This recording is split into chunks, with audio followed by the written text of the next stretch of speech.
This episode of the We Like Shooting Show is brought to you by Facts and Firearms, Manicore Arms, Patriot Patch Company, Swamp Fox Optics, and Brownells.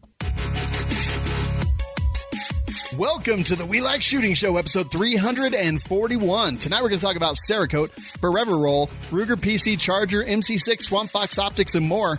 Our panel tonight is going to be Savage 1R checking in from Quarantine Zone in Washington. We got Aaron Krieger, the Machine Gun Moses, checking in from Quarantine Zone in Michigan. My name is Shawn Heron. I got Nick Lynch beside me, and we're checking in from the Colorado Quarantine Zone. And we want to welcome you all to the show.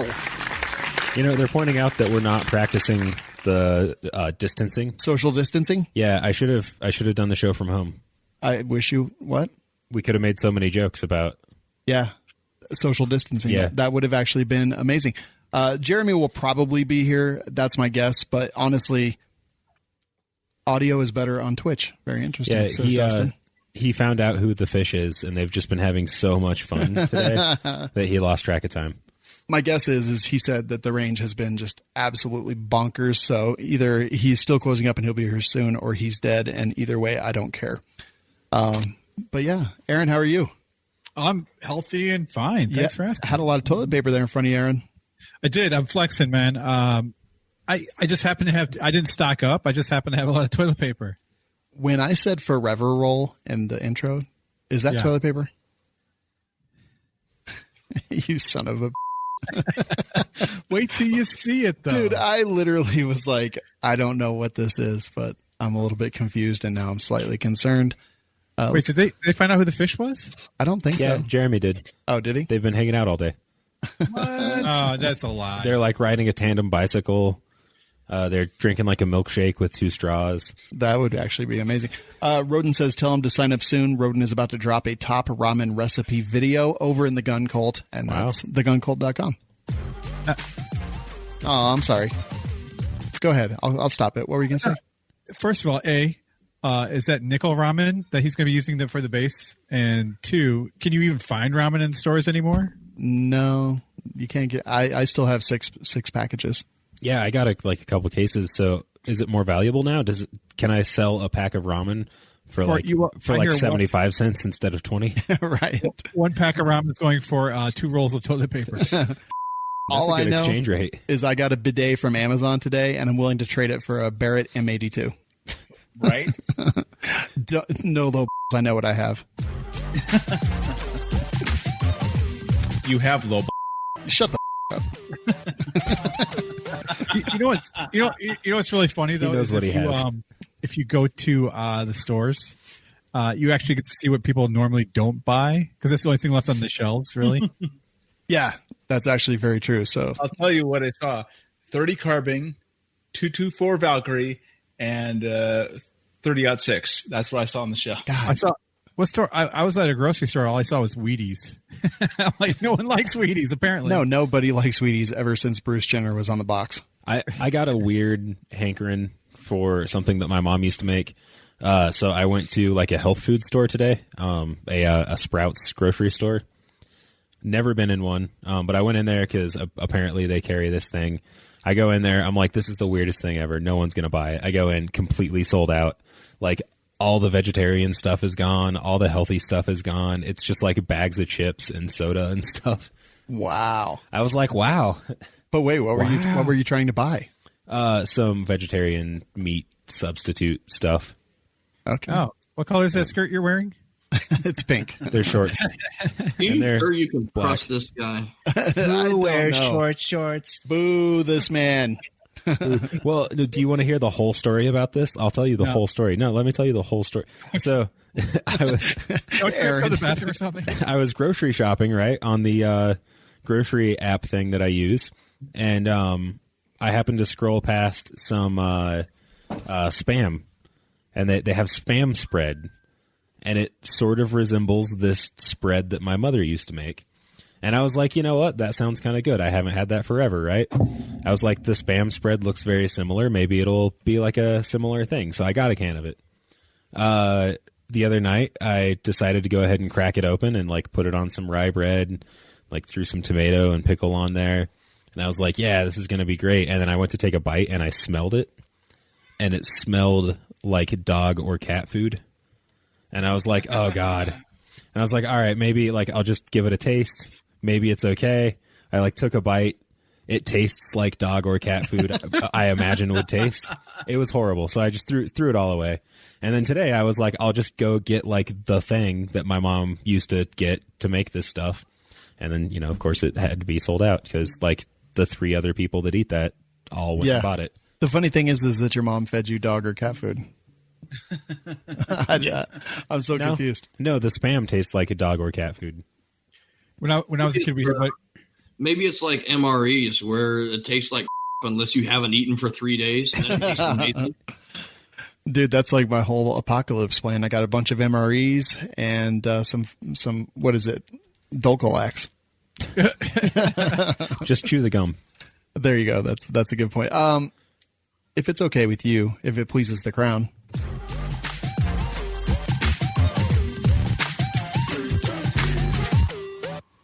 It does not please the crown. I would like to talk about our first advertiser, Swamp Fox Optics. Turns out that Michael's here. We'll introduce him in just a minute, but it just turns out that also they were the first one to come up on the list tonight. So I actually have been rolling hot with SBRs, AR pistols, and backpacks, things like that, because you never know. It could just go wrong, right? Like, it's so hot here. Oh. Sure. Aaron is drying the sweat from his face with rolls of toilet paper. But yeah, like, dude, you never know when it's going to pop off. Like, so what if I'm at the office and they're like, we've declared martial law, mandatory curfews. Everyone has to be inside in the next 2 hours or something. Can you imagine that drive home? Like, it'd be a little bit freaking crazy. You never know if someone's going to get desperate. Someone hasn't eaten. Someone lost their job because they closed whatever. Desperate people do desperate things. So I've just been having a little bit of extra protection. We often talk about my pistol is to fight my way to my rifle. I always use extra protection. 2? I double up. That's cool. Always. Thank you. So I've actually been rolling it, and the office defense gun that I have is this one right here. It's my registered SBR, and on this one, actually, it's suppressed SBR, and it actually does have the Swamp Fox Optics Tomahawk and also the Kingslayer on the. Okay, thank you, Nick. On the hostile engagement rings, which I absolutely freaking love. So those actually, they've got 45-degree offsets on both sides. So depending on how you want to roll, I roll with mine on the right side so I can just roll it up into my field of view easily and quickly. I've also just got my rifle back, or actually, I'm sorry, this one has the Arrowhead, and then I just got my rifle back earlier today that has the Tomahawk on it as well. So these are LPVOs, awesome stuff, and I know a bunch of you guys are buying them. Keep it up, man. They've got so many cool things coming down the pipeline. We're going to talk about them tonight, but go to swampfoxoptics.com and you can use coupon code WLSisLife for 25% off. You're not going to beat it. You're not going to beat it anywhere. So just use our code. And that'll bring us into it. As always, my pleasure to introduce our guest. First off, I've known him for a while, been waiting to get him on the show, been waiting for the right opportunity. That is tonight, Product Marketing Director for Swamp Fox Optics. Please welcome Mike Branson. And there was much rejoicing. What's up, man? Hey, man. Life's good for now. Yep. Watching the news every day, like, what's the damage report? Getting a little crazy. I don't even know what to think anymore. At first, I was like, nah, this is fine. This is fine. I saw a meme today, and it had like progressive faces like 2 weeks ago, my face, and then today my face, and then later today my face, and it was getting a little bit crazy. Brent, Jerambe will be here. He texted. He said it's been a crazy day. He'll be here momentarily. But yeah, so Mike, it's an interesting time in the United States. What state are you in? Down in Texas, in Houston. Oh, man. Ooh. What's it like down there right now? Is it like the streets are empty and there's just nothing but roving bands of zombies? Yeah, it's actually kind of like a Mad Max movie. So I'm going to get some shoulder pads and like glue some feathers onto them and get a red mohawk, haircut. Hard. Roving bands of marauding post-apocalyptic gangs. I'm down. It feels more like 28 days later than it does Mad Max time. Well, Mad Max is going to come after the 28 days. Okay. Yeah. Wait. When are you going Shut up, Aaron. Gross. But yeah, I don't know, man. It's getting a little crazy. Now, Mike, you've been in the industry for quite a while now. Yeah. Tell us like how you got into it. Well, so how I got into guns, actually, I was brought up in a family of really anti-gun people. Actually, they're not bad people, but they suffer from this delusional idea that if we could only pass a few more laws, life would somehow magically become fair, you know? Yeah. And I didn't shoot a gun until I was 21 years old. And at that time, it was Bush v. Gore in 2000. And I'm one of those guys that panic bought, you know? It's kind of hard to remember now, but back then the conventional wisdom was, these guys, Bush and Gore, they're pretty much the same guy. There's not really a lot of difference between them, but, you know, Gore wants to ban a bunch of guns and Bush doesn't. So I thought, well, if this Gore guy wins, he's going to ban all the scary looking guns first. So I went out and panic bought an AR, panic bought an AK, panic bought a G3 clone by Century. And I was like, holy, this is fun. I want to do this all the time. So that's, you know, my panic buy is what got me into it. And I just became a gun nut overnight, just started swimming in that gun culture. And, you know, I ran a side business for a while, a side hustle where we built AKs out of parts kits when that was a thing. I've gunsmithed in Colorado. I've been kind of in and out of the industry. I worked for Primary Arms for over 3 years, doing user manuals for them and doing marketing for them. And I finally worked my way up to a point where I joined up with Swamp Fox about a year ago. And I'm in a position now where I can do things like product development and be a product director. And that's really freaking cool because I'm in a place now where I can say, no, let's build it this way, not that way. And they say, oh, well, that's a good idea. We'll do it Mike's way. And so that's, for a gun nut like me, it's a dream job. I love it. Yeah, that is pretty cool. So, I mean, every time I have optics questions or something, I definitely hit you up because you know a lot. Like, how did you immerse yourself in that world? Like, how did you become, was it writing the manuals? That was part of it. My time at Primary Arms did help prepare me for, you know, the things that I'm doing now. But, you know, it's just learning about, there's a wealth of information out there. There's a huge amount of information and just doing stuff with your hands. I like to say that the road to true firearms knowledge is paved with spent ammo and disappointment and rounds down range. Absolutely the truth. There's no way around it. You got to go out and you got to roll around in the dirt and you got to shoot rounds through your gun. And, you know, guys will be like, well, my AK's never jammed. AK's the best. I'm like, man, if your AK's never jammed, you haven't shot your AK enough because they jam up. You haven't shot enough rounds through it. Yeah. If your gun is never jammed, shoot it more. You know, that's how you find out what works and what doesn't work. Yeah, totally agree. So when you immersed yourself, like when you kind of got into scopes and optics and things like that, where did you pick up most of your knowledge? Yeah, YouTube reviewers. No, I'm just kidding. Okay, well, and that's the end of the show. Good night, everybody. No, so you know, when I was at Primary Arms, I wrote their user manuals. So if you bought a Primary Arms product that's made since 2015 or so, I probably wrote the user manual for it. They have a reticle designer named Dimitri, and I respect him very much. Respect his work doing a system that they're very proud of and that they patented called the Advanced Combined Sighting System, ACSS. Mm-hmm.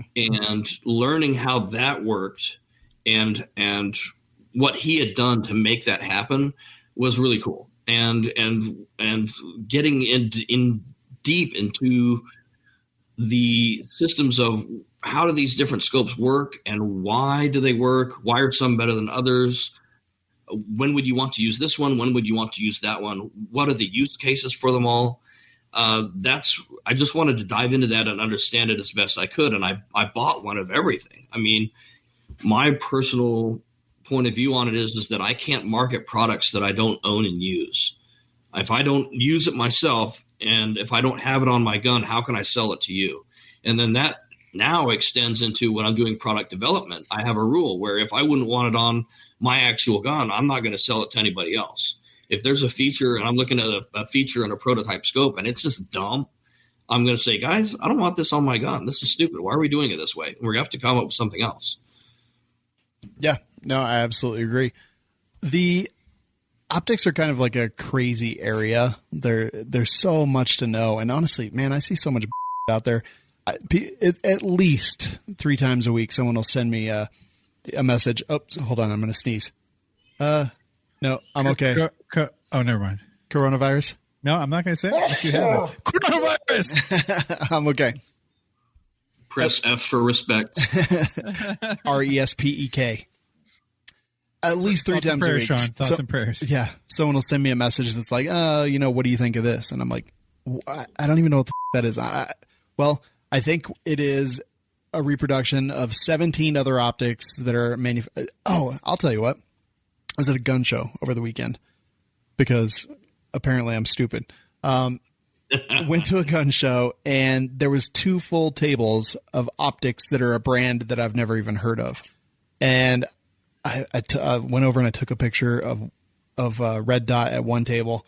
And then I went over to the other table and I'm 90% sure it was just a rebranded exact duplicate of the other one. Yep. And there's so much of that stuff out there. And honestly, like I fell into it. Like I bought some awful optics, like a Monstrum, I think. We all know the big ones like NC Star and stuff like that. But it's just you can get optics on Amazon for like $15 and you get every cent, of what it's worth. Like it is worth $15. They're just awful. So tell us some of the stuff that's like, that sets good optics apart from the $15 optics on Amazon. Right. So, wow. Okay. That's a giant question. Yes. Right. Okay. So hardware is one thing. I always like to say that, at a minimum, a scope any scope, it doesn't matter how cheap you want to be. If you can easily divide the cost of that scope by like the number of gas, tanks of gas it would cost you to afford it, that's probably a bad idea. If it costs me the same as 2 tanks of gas in the F-150, you're going to get what you pay for. And I say that as a guy who sells budget optics relatively. There's definitely a floor there where, underneath a certain price point, you're not getting anything that's going to be hardened. It might look cool. It might be fine for an airsoft gun. It might be fine for your kid to play around with a toy Nerf gun or something. But it won't last, Yeah. So where is that floor? That's another good question. And I hate to throw a number out there, but anything that's under $150, $125, be really, really careful. So how do you know? How are you supposed to know? Yeah. Mm-hmm. It is true. With the code though. We're at MSRP 150 for the Liberator. Yeah. But again, at that point, like the Liberator's, it's a strong scope. It won't break, but it doesn't have, the 5-year battery life of some of the competitors out there. So, we need to have a competitive price if guys are going to give that scope a try, especially because it's from a brand name that a lot of people haven't heard of yet. So right now we're trying to sell scopes for, as affordably as we can get them out there in the hands of real shooters so they find out that the scope doesn't break. And then, 3 or 4 years from now, when we're rich and famous and everybody knows the brand name, then we jack our prices up and I go boat shopping, right? Master plan, right? Yeah, I love it. Yeah. So the other thing is customer service and a warranty. What happens if this thing does go belly up? What if I buy this thing for $112 with the We Like Shooting coupon code and, I break it somehow? Now what? So you need to have people that you can call that are local, that are, frankly, I hate to say this, but you need to have Americans you can talk to in internet on the phone, who are guys who are shooters and who will say, oh man, okay, I see what happened. This went wrong. That went wrong. No problem. We're going to get you another one.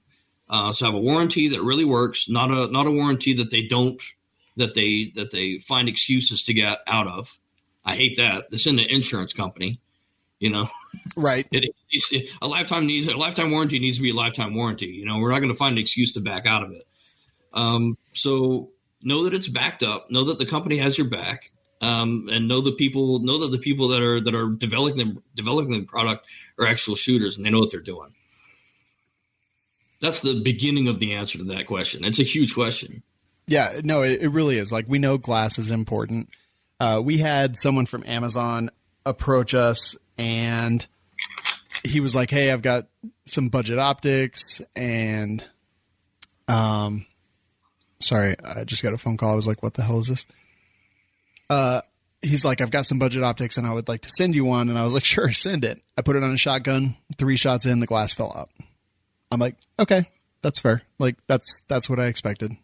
And I don't know. Some of that stuff just drives me nuts because there is such cheap stuff, and I've really learned the hard way on so many things. I've bought cheap stuff off of Amazon. I bought that Monstrum, and it was awful.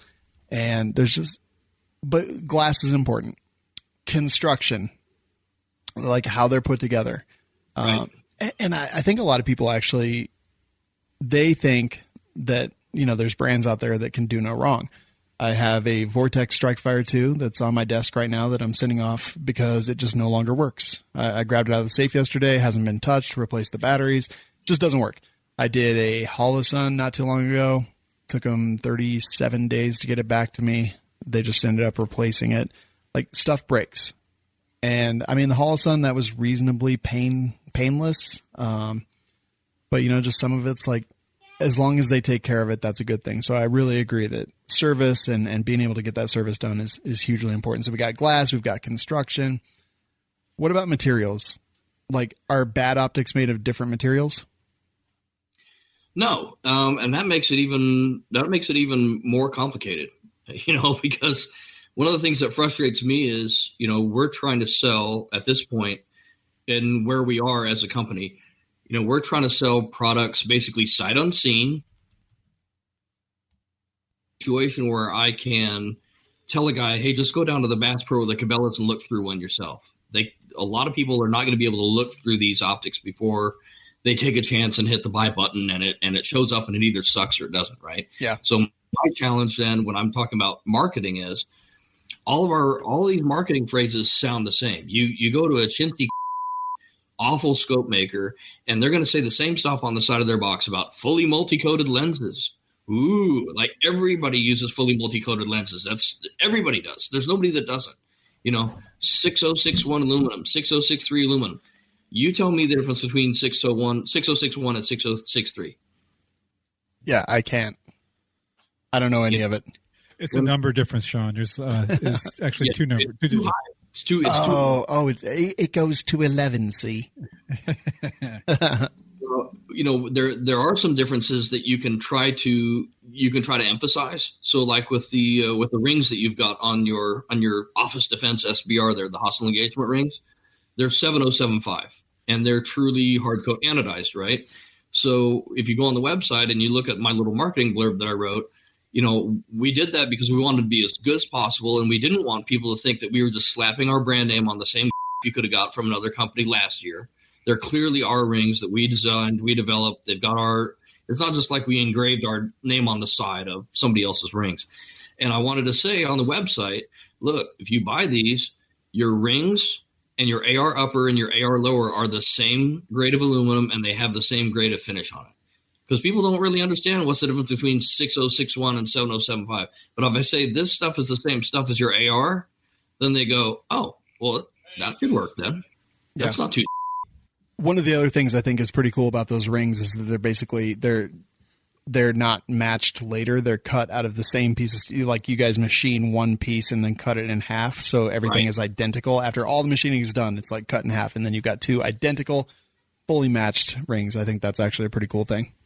Right, and that means that lapping them is pointless. There's no reason to lap these. You don't need the stupid little lapping tool and all that stuff. They're very, if you make 10,000 of these things, you'll have variances in them, but each set of rings will be extremely close to each other. We've had really good luck with them. People really like them, and they're absolutely killer for the money you spend. Yeah, but I have a lapping tool. You don't need it, Savage. Are you talking about your dog and some peanut butter? Whoa.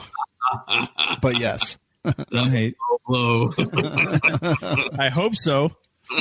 Let's see. Got a couple questions here. The Gunfather Precision. I like this dude's YouTube channel, by the way. It says, is Swamp Fox planning on producing a high-power precision optic with a 34mm tube and 100 MOA or more of elevation adjustment and ED erectile dysfunction glass that I can get for 25% off anytime soon? Oh, wait. Just a moment. Oh, he turned Hold around. on, Gunfather. He turned around. He just gets up and leaves. He's like, bad. Boom. Like this one? Wait. Oh. What? What is that?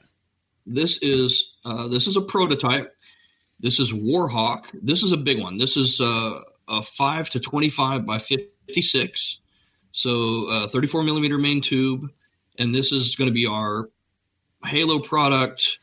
All the bells and whistles, spinning rims, everything. I love spinning rims. Vision compatible reticle illumination with an off detent between each setting. It has really, really good glass in it. We have an ED glass project that is not this. I don't know if anybody even knows about this yet, but I'll make an announcement. Yay. So, we are getting a lot of emails from guys going, hey, will this thing live on a 50 cal? And the answer is no, they're not rated for a 50 cal. But we want to do that. So we have a project for 2020. We are going to make a dedicated high recoil 50 BMG rated scope that will actually be affordable. It won't break like the other 4 scopes you've had on your 50. And it will be absolutely just built like a tank. It's going to be even bigger than this one. But that one will have true ED glass in it. And I'm not sure what the price point's going to be. Don't know when the ETA is on it. It's a work in progress, but it's going to be a big deal because we don't make any pretensions about where these scopes are made. These scopes are made in China. We admit that up front, and it's a big deal to have true ED glass coming out of China now. That is going to turn the optics world on its ear. People are not ready for that conversation because everybody thinks China glass is the Philippine glass is better. The Japanese glass is best. Well, what if you can make ED glass in China now? It's going to happen. And that's gonna really wreck some people. This thing is amazing. This Warhawk is really quite a scope. And you can see we had hold it up here. We had ourselves a little accidental drop test with it. Got a ding there. Yep. So that thing fell onto some gravel from a bench, and parallax works perfect. Currents track perfect. Check out how these lock, by the way. This is kind of cool. See that on the outer outer ring locks. All right. See if you can even hear it. You can. Can you hear it? Yep. Oh yeah. And then you push back down to lock it in place. So I'll tell you a war story about this, actually. So at SHOT Show, at our booth, we had some guys from another, I won't say who it is, but from another manufacturer. They were in our booth. They were snooping around because I've been in their booth snooping around. That's what you do at SHOT Show. You go to their booth and you snoop around. They come to your booth and they snoop around. They thought that these were a Japanese-made Halo product where we had gone to Light Optics Works or one of the Japanese manufacturing companies and said, build us a scope. And they were looking through this and thought it was about an $1,800 optic. And MSRP on this will be $689. Woo. All right. Yeah. The face that guy made when he realized this was a $700 scope instead of an $1,800 scope was one of my highlights of SHOT Show. It was absolutely fucking amazing. That is epic, man. No, that's really cool. I had to Google ED glass because I was like, I don't want my glass to be that hard, if you know what I mean. That not hard? It says specially formulated and contains rare earth compounds that greatly reduce a visual defect called chromatic aberration, also known as color fringing. Occurs when the wavelengths for different colors of light do not converge on the same focal plane. Got it. So it has rare earth magnets. Yes. So what that'll look like when you're looking through glass is if you're focused on something and there is purple or green fringing around that said object in a high contrast thing. So think if you're looking at like tree branches versus the sky, you'll see kind of like a little green or pink halo around it. That's what they're talking about, color fringing. And it's really used on high grade camera optics. Ah. It matters most when you have a really high magnification scope and you have a really big objective lens. There's no real reason to use ED glass in something like a 1 to 10 low power variable. It's not worth it. Doesn't really do anything for you. But when you get to the high power stuff, when you're talking about like a 5 to 25 or a 5 to 30 or a 5 to 40, something like that, and then or a spotting scope, then you really need to have that chromatic aberration needs to be corrected, or it's just going to look like when you look through it. This does not look like when you look through it. Very cool. And that's the Warhawk, right? That is Warhawk. We're hoping to see those in late April or May. And the 5 to 25 will be the first. And we're also going to have a 2 to 10, a 3 to 15, and a 4 to 20. Nice. So there'll be a whole family of them. So is this a precision rifle optic, basically? Is that the family that it's in? Yeah. So it's good for DMRs. It's good for bolt rifles. It's good for anything up to, like I said, anything up to 338 or 50 cal it's going to live on.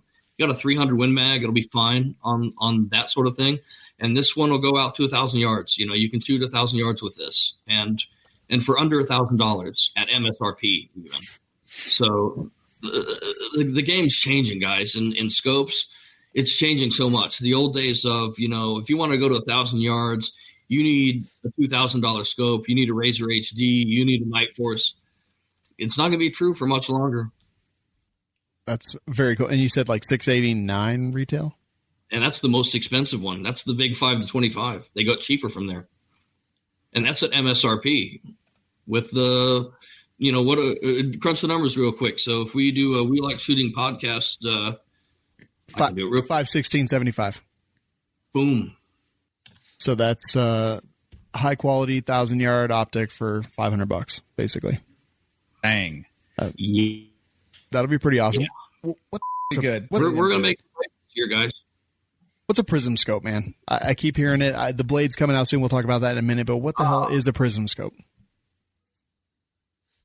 Yeah, so a prism scope is there's a couple of different prism designs.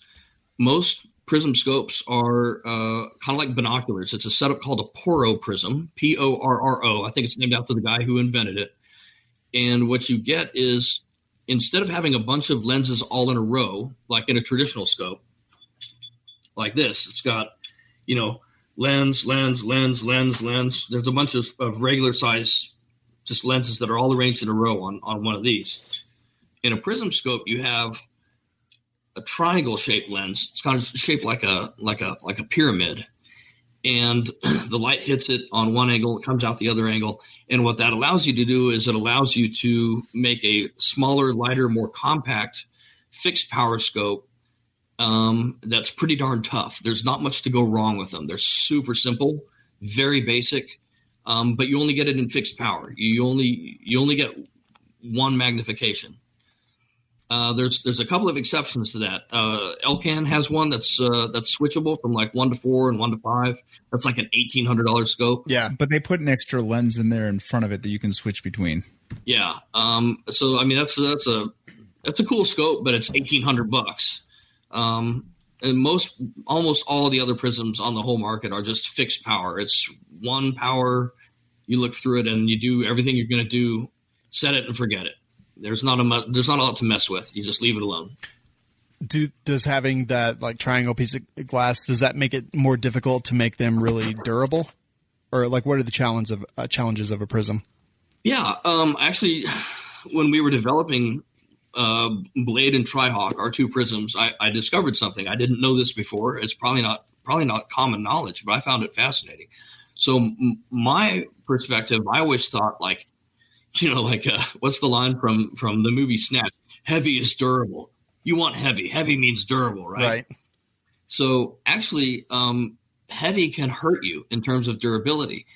So in a prism scope, the heaviest piece of the whole thing is that triangle prism, right?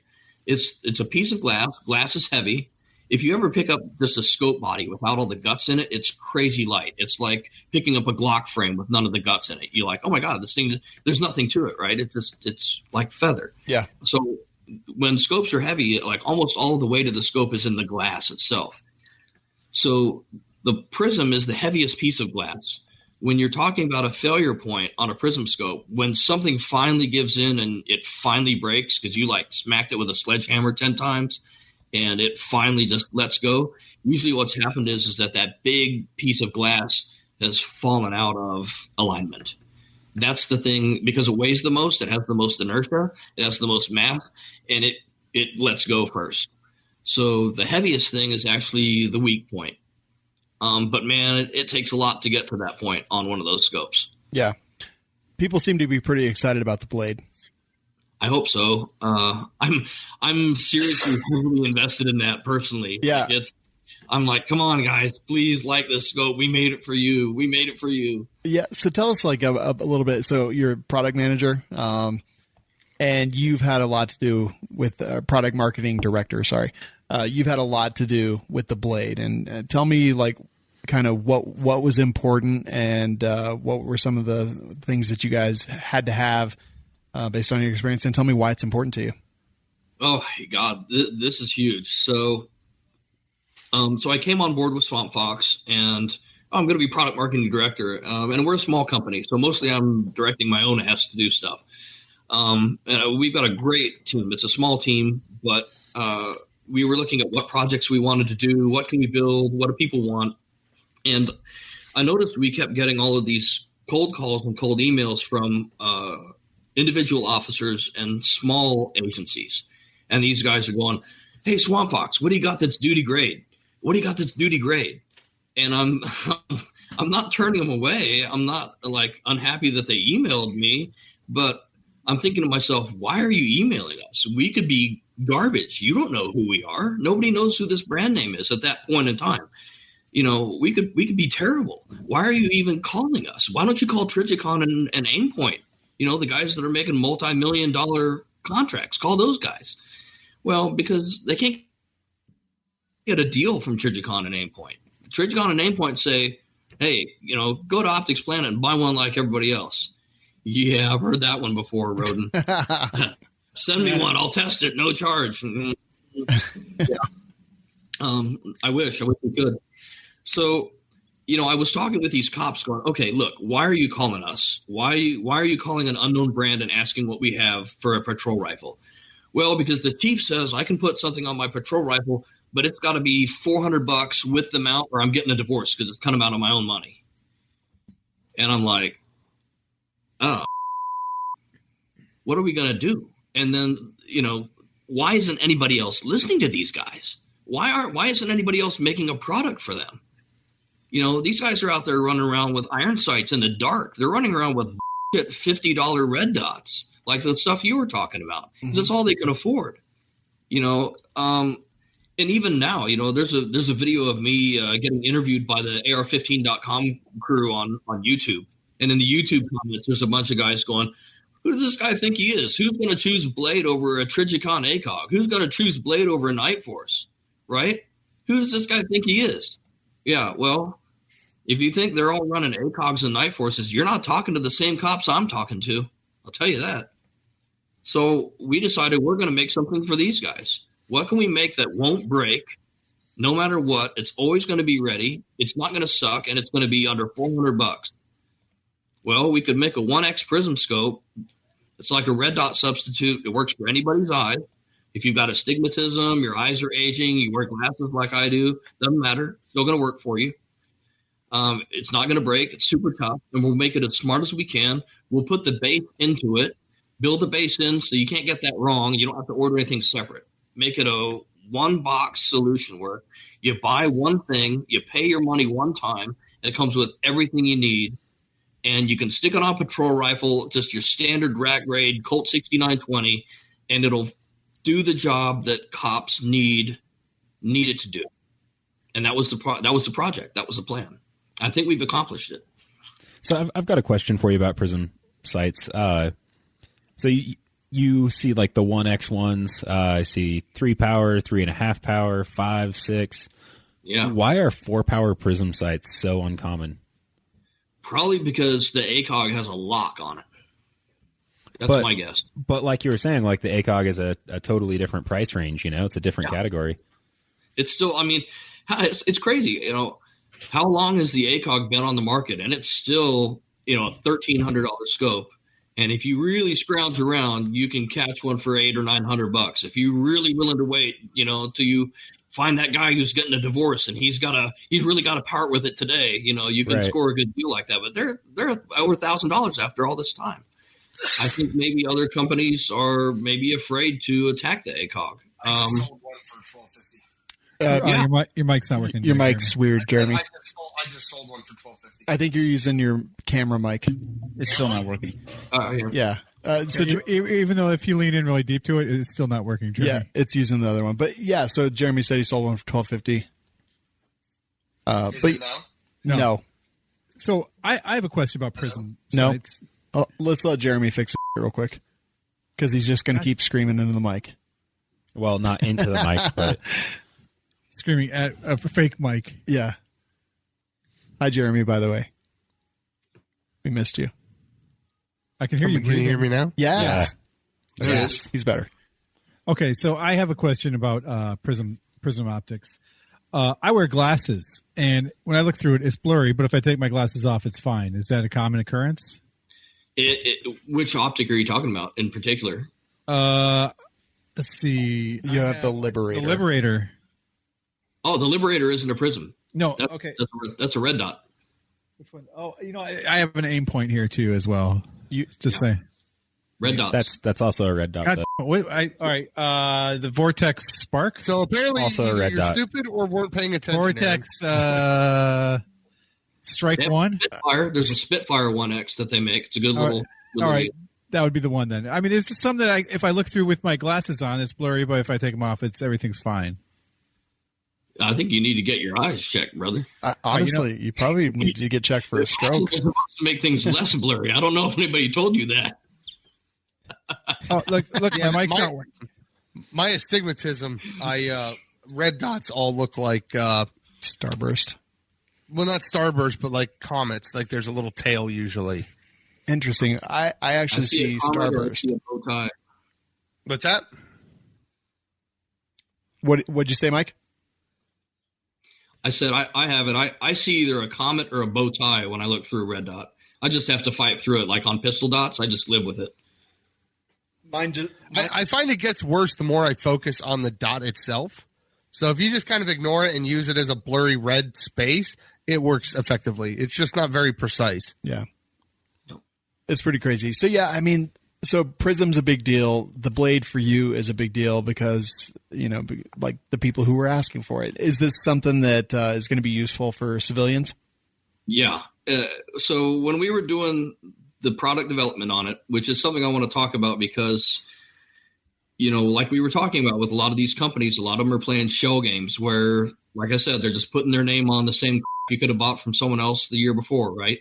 So one of the things that I'm really proud about with Swamp Fox and what makes us different than a lot of these other companies is that we really are developing our own stuff. So Blade is the result of months and months and months of us trying out stuff and saying, nope, go back and let's try it different.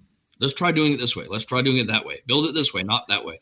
So it's a very well-honed final product. It's not just something that we took and slapped our name on the side because nobody else had their name on the side of it or whatever. We developed this thing. We're driving the bus. And what we discovered was, we were asking a lot of police officers, what do you need? What's the kind of officer involved shootings that you guys are seeing? What are the ranges like? What are the problems that you're experiencing? How can we help? What kind of a scope do you want to shoot?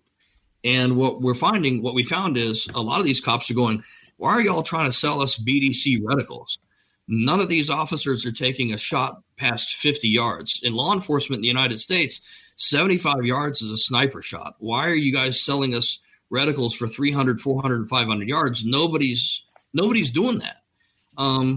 And so, that's when I came up with the idea of the bullet rise compensation reticle that winds up having holds at 5, 10, and 15 yards to compensate for the height over bore. Because all of the situations where these officers are getting in officer-involved shootings, it's all up close and in your face and super fast. It's all right in your face, even with rifles. It's in houses, driveways, in businesses, alleyways, they're not taking 400-yard shots. They need something that always works and is super fast and will work up close. And they need to buy it once and have everything they need to put on the rifle and just go sight in and start shooting. And it turns out that works out really well for home defense too. We put shake and wake in there. So I set the rifle down in the closet. 4 minutes later, the illumination goes to sleep. It draws no power. 6 months later, something goes bump in the night. I snatch up my rifle out of the closet. It wakes up to the previous brightness setting. Done. I didn't have to push a button or anything. It's great for home defense, and it works for anybody's eyes. Yeah, that is pretty awesome. One other trick that I figured out about prism scopes that I think people haven't really given them enough credit on this. So what's the nightmare with a red dot in home defense? I've got my weapon light. Say I've got my $1,200 super Billy Badass or 1,200 lumen Billy Badass Surefire light on my gun, right? Boom. And I'm in home defense mode, and I shine that sucker up against a white wall, and what happens to my red dot? It washes out. I lose my sight picture, right? Now I can't see anymore. So the cool thing about an etched reticle in a prism scope is you never lose your sight picture. It never washes out because you still see the etching illuminated, or it's like silhouetted, like when you use a white light with iron sights on a pistol. You see the shape of them, you see the silhouette of them, and you can still aim. So with a prism scope in home defense with a white light, you'll never lose your sight picture. It never washes out like a red dot can. How cool is that? It is cool. We saw the blade at SHOT Show, and we got, or at least I did. I got immediately excited about it because I was like, this is awesome. Because I kind of like red dots, but when I looked to that one, I was like, okay, I'm going to put this on most of my stuff. LPVOs, I'm well publicized in my approval of them. I like them. I've been shooting them for years and years and years and years on just about everything that I have, and I love them. But yeah, I really like the way the blade looked. I like the way it worked, and I was pretty stoked about it. There's so many different things that I have questions about. So the BRC, the Bullet Rise Compensation Reticle, I was talking to somebody the other day, and they were like, I was talking to some people, and they were like, oh, no, I'm out on that. And I was like, that's retarded, first of all. Like, this is exactly what you do want for exactly the thing that these people are actually doing. Like, it's got, 5, 10, and 15-yard, basically, reticle. So explain the reticle to us. Yeah, I wish I should have like a little diagram or something, right? I could put one up. Yeah, it's basically 99% of the time it's a circle dot. 99% of the time you're going to use it like a circle dot, and don't even worry about the details, right? That's exactly what I told him. I was like, dude, if they're too stupid to use it, it's a circle dot. Yeah. If you're in a hurry and time is of the essence and you're just go in a defensive type situation, you put the ring over the part of the target you want to hit, you squeeze 3 times, that guy's done. And you move on to the next guy, right? And it doesn't really matter that you hit 2.6 inches low from what your point of aim was. There we go.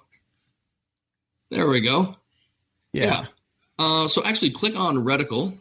I made this. I helped make this. We made this. Oh, here it is. Yeah. There we go. There's the holds. So we've got a trident there that's 50-200 yard battle sight 0. Like, there we go. See the green one? Yeah. So that's a battle sight 0. That'll get you out to 200 at most. Same as the way the Army does iron sights, right? Then the bottom of the trident is 15 yards, the dot is 10, and the little carrot, I call it a carrot at the bottom, that's 5 yards. So, yeah, if you're in a dynamic situation and you're moving around or something, maybe you don't have time to figure out if a guy's 5 yards away. But there's different scenarios. Like, what if I'm a pistol caliber carbine competitor and I'm running PCC at my local IDPA match, and I know in advance that there's an array of targets 5 yards away and I have to hit the A zone in the head? I have a huge advantage now compared to everybody that's running a red dot because I can use that carrot at the bottom of the ring and go A zone, A zone, A zone, A zone. I have an exact point of aim that will work. What if I'm in a home defense situation and I know that my plan of attack with my wife, if I'm not home, wife is going to take up her position next to the bed. I'm looking at the comments. Oh, yeah, sorry. I'll read them in a second. But, yeah, so next to the bed. The wife's going to take her position by the bed. She's going to level her AR out, and if anybody comes through the door, she's going to knock them down. Well, if I know in advance that my bedroom door is 5 yards away from the corner of the bed, we can train her in advance. Use the bottom of the ring. Use that carrot at the bottom, and she can zap a guy right between the eyes. And just in that situation, you may not make the best shot that you ever made because it's a stressful situation, right? So why not eliminate as many variables as we can, planning in advance, my planned ahead, my home defense plan. I know I'm going to take a 5-yard shot. Okay, let's give them a point of aim at 5 yards. How useful is that? Because I've seen guys on AR15.com say that they'll sight in their red dots for 5 yards because that's their home defense carbine and that's what they're going to do. And I'm like, that sounds like a terrible idea to me. You've made it useless. Well, that's fucking stupid because even if you do a 25-yard zero, your 1.5 inches between your optic and your barrel is all the difference it's going to be. Yeah. So most of the time, it doesn't matter. Yeah. My question is, are they doing the math to figure out the exact size and position of all these different things, or is it like a trial and error kind of a deal? So I took a day to do the math when I had the idea. I had the idea because I was trying to figure out what we could do with a reticle that wasn't a BDC that was useful. How can we help out people in home defense and law enforcement? And I realized that because the base is built in on this, it's going to be 2.6 inches over the barrel of any AR-15 in the history of ever. It doesn't even matter what caliber it is because at 5 yards, it all hits the same. At 15 yards, it all hits the same. So I did the math, and I wasn't sure I got it right. So I mocked it up on another reticle, and I shot it with holds on another reticle. And then I actually dialed the holds on that scope. So I had shot it with holds, and I'd shot it with dialing for dope. And then I was pretty sure that I had it right. That like, okay, that worked so far. But again, with the whole product development thing, I wasn't 100% sure until I got the alpha prototype blade and put it on my gun and went to the local indoor range and freaking shot live rounds through it. There's no substitute for shooting live rounds. And it was a very exciting day when I realized that I'd gotten the math right and that this actually worked in real life and that it could be fast. I was like, oh, we're onto something. This thing's going to be a winner because I didn't take this idea from anybody else. Tell me who else has done this. You know, EOTech says that you can use the bottom of their ring for a 7-yard hold. You know, I think they kind of figured that out after the fact because according to my math, if I was going to do a 7-yard hold, it wouldn't be a 65 MOA ring. It'd be a different size. I think they kind of figured that out later. Yeah. I want it. When I was talking to the dude about this, he was like, yeah, a couple guys, they're like, oh, they're not going to buy it. And I was like, okay, that is one of the dumbest things I've ever heard because the first thing you do in a carbine class is literally figure out your height over bore. And you know that if you're within X number of yards away, you're going to hit 4 inches high. So you're going to estimate it and you're going to put it there. I'm like, this takes all that out of there. And if you're too stupid to use it, if you're too retarded to even like use it, it's a circle dot reticle. Yeah. I took a pistol class with John Johnston, Ballistic radio. Amazing instructor last year. And we spent a lot of time learning. I spent a lot of time learning height over bore on this. Yeah. Here, show you. Empty gun, everybody. Empty gun. We don't care about that. I'm literally drinking whiskey and handling firearms. Look how much height over bore there is on this thing. Up close, that's real. Just as real as it is on an AR. And if you're going to use this seriously, you better know your holds. So, yeah, we spend time on this. This matters.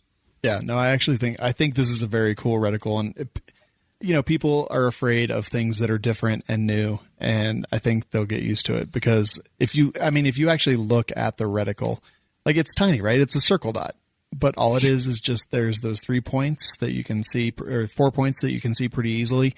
And I think that's very useful personally. And I got annoyed hearing people about it because I'm like, it's actually pretty awesome. Why? I have to ask, why are they about it when nobody except for like a very small handful of people who are keeping it to themselves has tried this yet? This scope isn't out in the world yet. We're doing pre-orders. I know. They were just like, oh, it's useless. I was like, okay, that's f***ing stupid, first of all. Like, because ultimately it doesn't matter how dumb it is. It's a circle dot. A circle dot. Like, it's a circle dot. Everything's a f***ing circle dot these days. And I like circle dots. But ultimately, even if you don't know how to use it, if it's not... Say again? Yeah. It's a circle dot that can do more if you have time and training. That was my exact argument. I don't know. I got really annoyed. I get annoyed a lot, but that was one of the times recently, like the last 10 days or so, I got really annoyed about that. But I'm pretty excited about it. I'm glad. I know you're super proud of it, man. I know that you put a lot of hard work and effort into it. So, like I said, the goal was to do something that was duty grade that wouldn't break, for under $400 MSRP. MSRP on this thing's $289. Our cops get a good discount. They're going to get this optic for just over $200. Some of them have already pre-ordered it. And this is just over $200 for a 1X prism scope that works for anybody's eyes and won't break. And it's my answer for these guys. And if it's a success and the market likes it, and if officers trust it, and these things are still on rifles and they're still doing the job 5, 6, 7, 8 years down the road, a $200 scope, then they'll never take that away from me. I'll be 90 years old on my deathbed someday, surrounded by my family and going, I did the blade. That is pretty awesome. And with the WLS code, it's going to be 216.75 at swampfoxoptics.com. Best $216 scope ever. Holy dang. Yeah. It's ridiculously good for that money. It really is. I'm excited about it. Jeff J asked, are the pre-orders still supposed to ship at the time they were talked about? Yeah, so we said the 23rd of this month. It's now the 16th. Right now, everything is looking good for that. Hopefully, the country continues to run for the next couple of weeks, and things like the mail continue to keep getting delivered. Barring anything like that, we're in good shape. Yeah. Very cool. Kingslayer, you and I were on the phone talking about it when I got pulled over with a suppressed SBR in the car. Yeah, that was awesome. He's like, I'm getting pulled over. I'm going to have to call you back. Oh, yeah, that was a long night. So Kingslayer, like, people ask me all the time, they're like, do you like it? I'm like, yeah. Nick and I, we've both tested it. We've dropped it. We've thrown it around. We've kicked it. I guess we didn't drop it from shoulder height, and I'm not like trying to impugn that testing. Like, it's testing that Aaron Cowan from Stage Dynamics does. He digs it. We've been happy with the Kingslayer. I'm like, it's. Would I put it on like the duty gun? I don't know. Maybe it really just depends. It doesn't have shake awake. It does have auto off, if I recall correctly. Yeah, and to me, that's the deal breaker for law enforcement and everyday carry is on the first generation dots Kingslayer. Every 4 hours, unless you push a button, it's going to shut off to save the battery life. Yeah. And for me as a duty, in a duty holster or as an everyday carry, I don't want to have to worry about pushing a button every 4 hours to keep it awake. Yeah. So the next generation, which is again coming out April or May, we've got Liberty and Justice coming out. Liberty and Justice will not have that. They have 3 times the battery life, and they have the shake awake, and they are made of 7075. Not the 6061, and they're going to be super just amazing for the money. Again, trying to go for a different grade of law enforcement guy and everyday carry guys that want to try a dot. They want something that's not going to break. They want something they can carry every day, and they don't want to spend, the kind of money that you see the really legitimate scopes going for right now. Yeah. The one that I really want to attack with Liberty and Justice, I'll be honest about it. I'm not gonna, I'll say it. The Follow Sun 507C and the 508 Elite, those are amazing red dots, and you can get them on Optics Planet for $350, depending on if they're running a sale or not. Yeah, that is a lot of red dot for $300 to $350. We got to beat that. We have to undercut them in price, and we have to give very similar performance if people are going to give us a try. So guess what? That's what we're going to do. And they're coming soon. Not only that, but on these to increase, they're made out of a better material, the Liberty and Justice, than the Kingslayer is. Not only that, but they've got this stainless steel shroud. Yeah. So I've got one I can show, but it's actually not on Liberty and Justice. I just got this thing. This is something that is new. All right. So this is a Canic subcompact. Oh, yes. Thank you. And the footprint on this is not an RMR footprint. This is a Shield RMSC footprint, which is small as hell. That scope is about the size of my thumb. And this is Sentinel. That's what it's called. Come on, focus. Sentinel.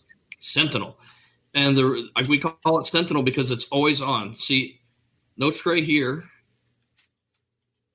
No buttons here. I'm like looking at myself in the mirror here. So that is a photosensitive array that it's auto adjust for what your brightness level is, right? You put a battery in this thing, it goes for 2 years, it's always on. There's no shake awake. That's awesome. There's no way to turn it off. You can turn this off on accident. Oh, it went off. It turned off in my holster because it rubbed against my belt buckle. It turned off in my holster because it rubbed up against my my seatbelt in my car. No, there's no buttons on this. You put the battery in, it stays on for 2 years, right? But you can see how the optic itself is flat dark earth. What's around it is the Ironside shield, and this is a stainless steel cover that surrounds it but doesn't quite touch it. And all of the shock forces, and you can actually see with this angle, see how it sticks out? See that black? Yeah. So if I rack this on a barricade to charge my slide, it's hitting the shield. It's the shield, not the scope, right? Yep. So the glass and the scope is protected inside, and all I'm doing is beating the out of my slide and beating the out of my screws. So eventually what happens is if I whack this thing hard enough, it breaks off and I shear my screws off, and then I have to get my screws drilled and tapped, but the optic's fine. That's your reward. If you want to whack it hard enough, you'll have to drill and tap out the destroyed screws out of your slide. Not everybody wants to do the shield thing, so it'll be sold separately, but it's going to be cheap. And then the thing is, it's going to save us from having to RMA scopes for guys that their scope had a really hard life, or they're torture testing guys or whatever. Fine. If you really want to, we'll sell you another stainless steel shield for $20 or whatever the hell it's going to be, and we don't have to replace your $250 scope. How cool is that? I really like the placement of your light sensor there. That's nice. It is good. You want to try something real quick? So obviously, again, empty gun. Oh, God. I thought you were going to point it at yourself.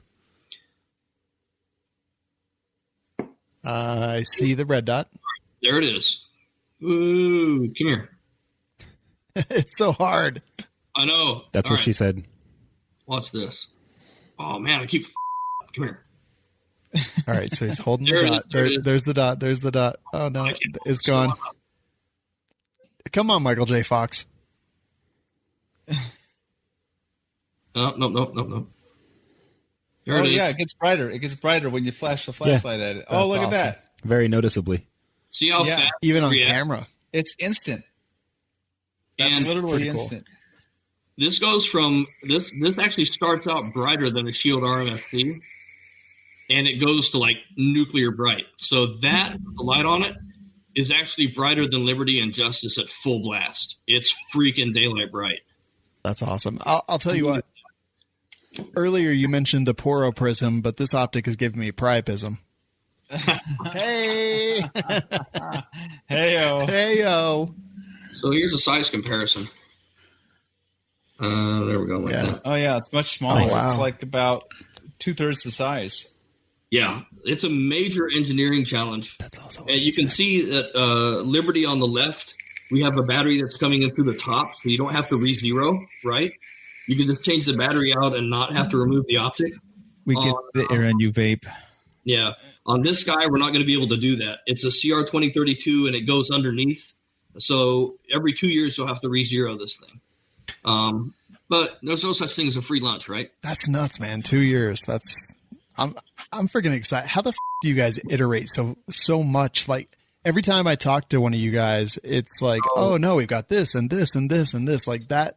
The Sentinel, the Liberty, the Justice, like it's impressive. How do you keep up, and how do you keep constantly adding new stuff? Because we make decisions, we make them, and we stick to them, and we move forward. It's amazing. Best job ever. I really love it. What are the price points going to be? I assumed it was a lot of cocaine.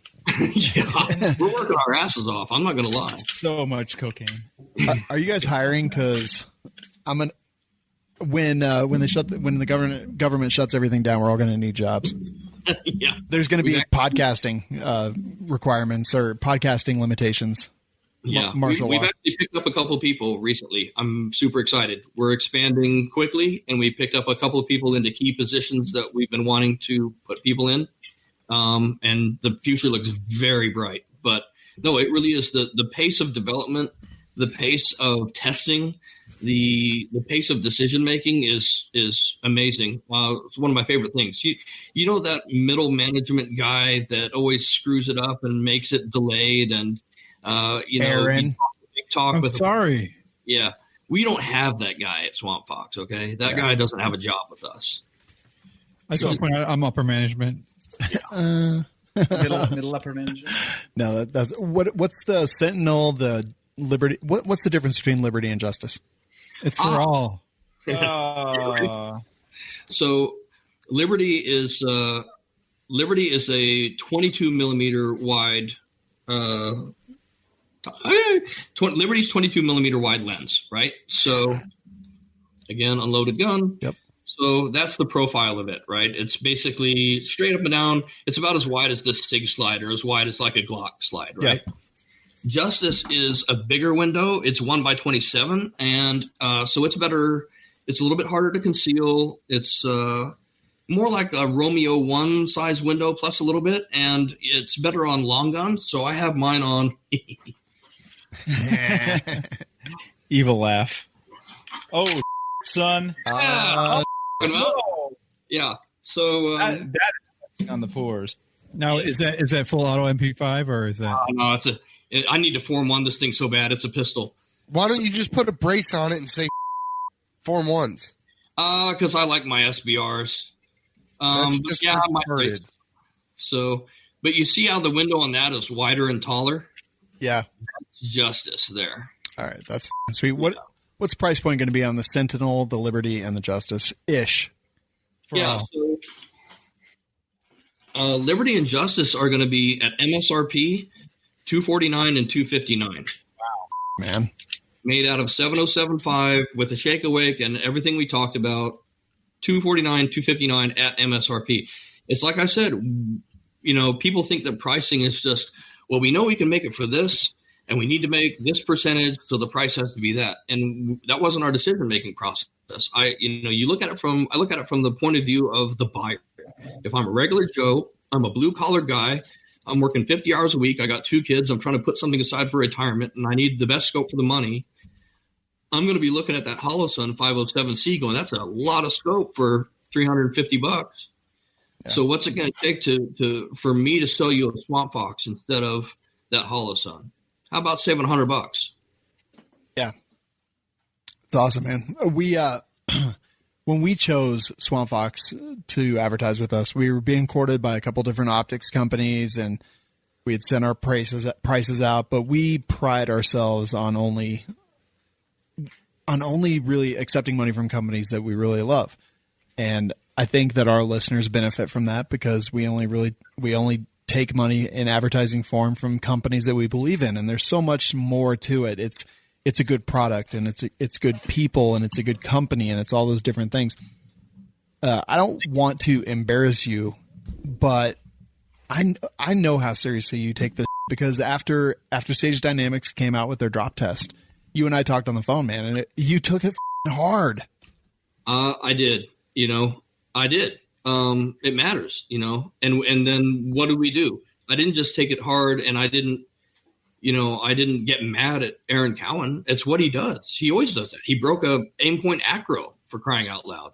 What's he not going to break? It's what he does. Mm-hmm. I can't be mad at him.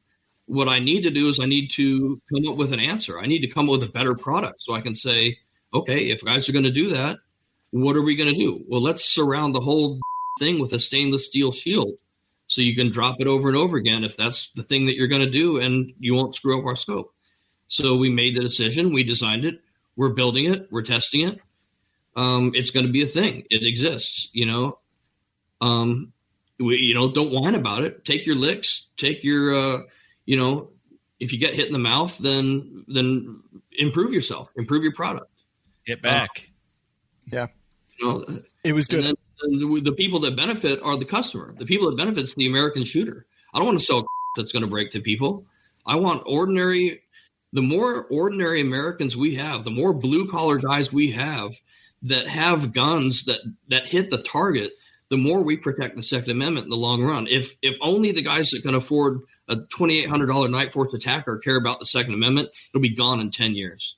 They'll screw us over. There's not enough of those guys out there. We have to have ordinary blue collar Americans shooting and shooting well if we're going to keep the Second Amendment alive in this country. I believe that. Yeah. And honestly, we've always been extremely happy with our choice to represent Swamp Fox and to take money from you guys for advertising. But I'll tell you, man, we love Chris. We've had him on the show. We spend time with him. You and I talk, but the time when I was like, "Hey, man," was when you and I were talking after that drop test came out. I was like, this is exactly what we are about. Like, you weren't mad. You weren't angry at him. You were just driven to do something better. And it was like a month later.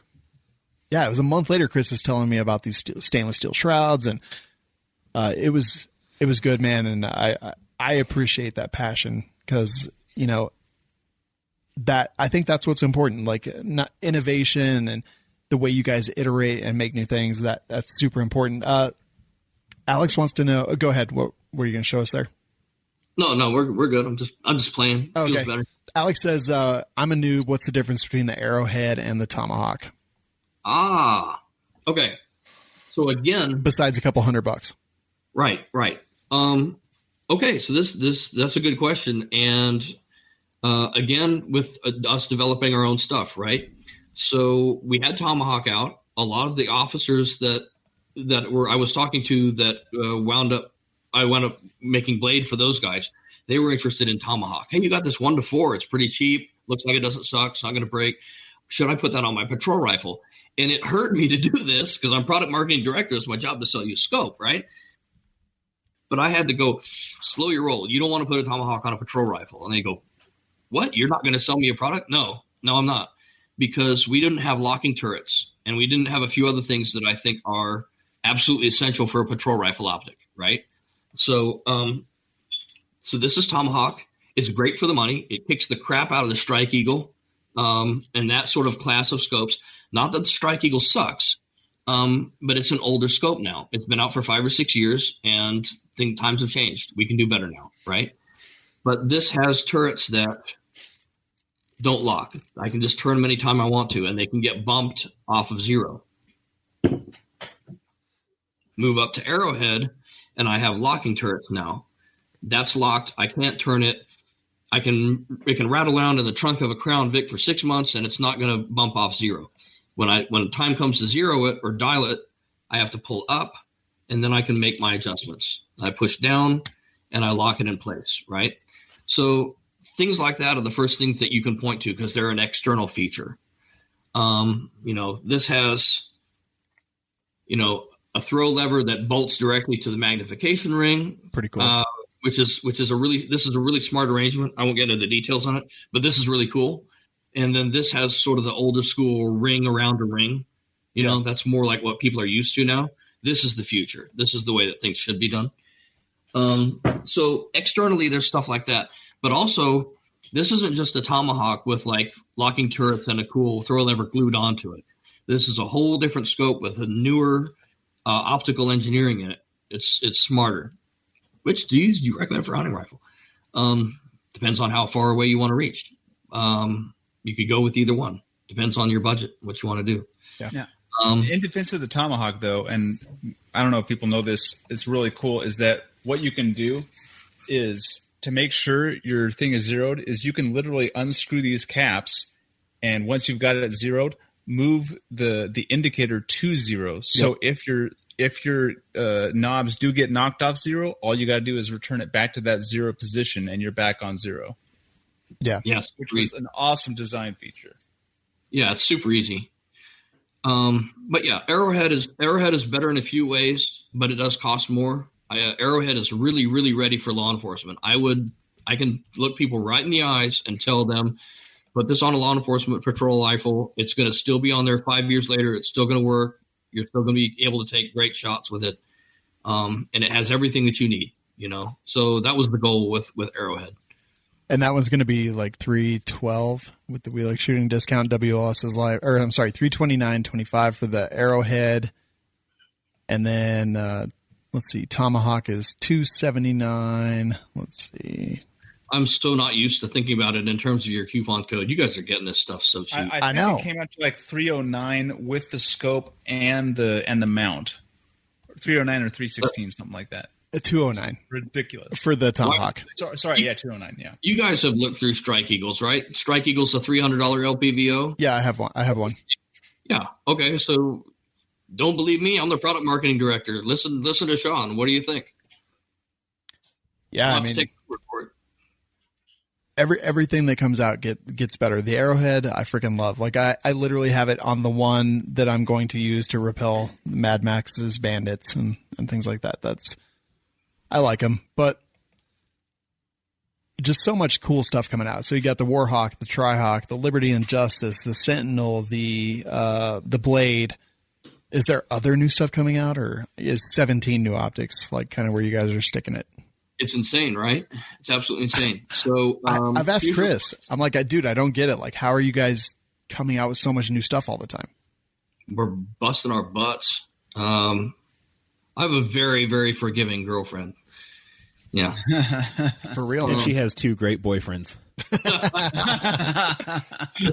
on the work, doing the dishes. No, it's really a thrilling thing to be a part of. It really is. It's a very intimidating thing to all the work that we have to do to get the website ready and shoot, the product launch videos, which we have a ton of fun making those. They're full of attitude. We get a kick out of making those. But yeah, it's like a ton of work to make this all happen. The 50 cal rifle scope is going to be a thing. That will be a 5-40, which is insane. That'll have ED glass in it. We are going to do a spotting scope. That was my next question. Oh. Tell us about that. Like that's awesome. Yeah. It's challenging. Again, we're going to be developing the products. So there's a lot of spotting scopes that are not really intended for shooting purposes. They're good for like looking at birds, or people use them for golf and like that. That's not what we're doing. So we have some very legitimate shooters who are going to be doing testing for us and who are helping us influence they're influencing the product development of this.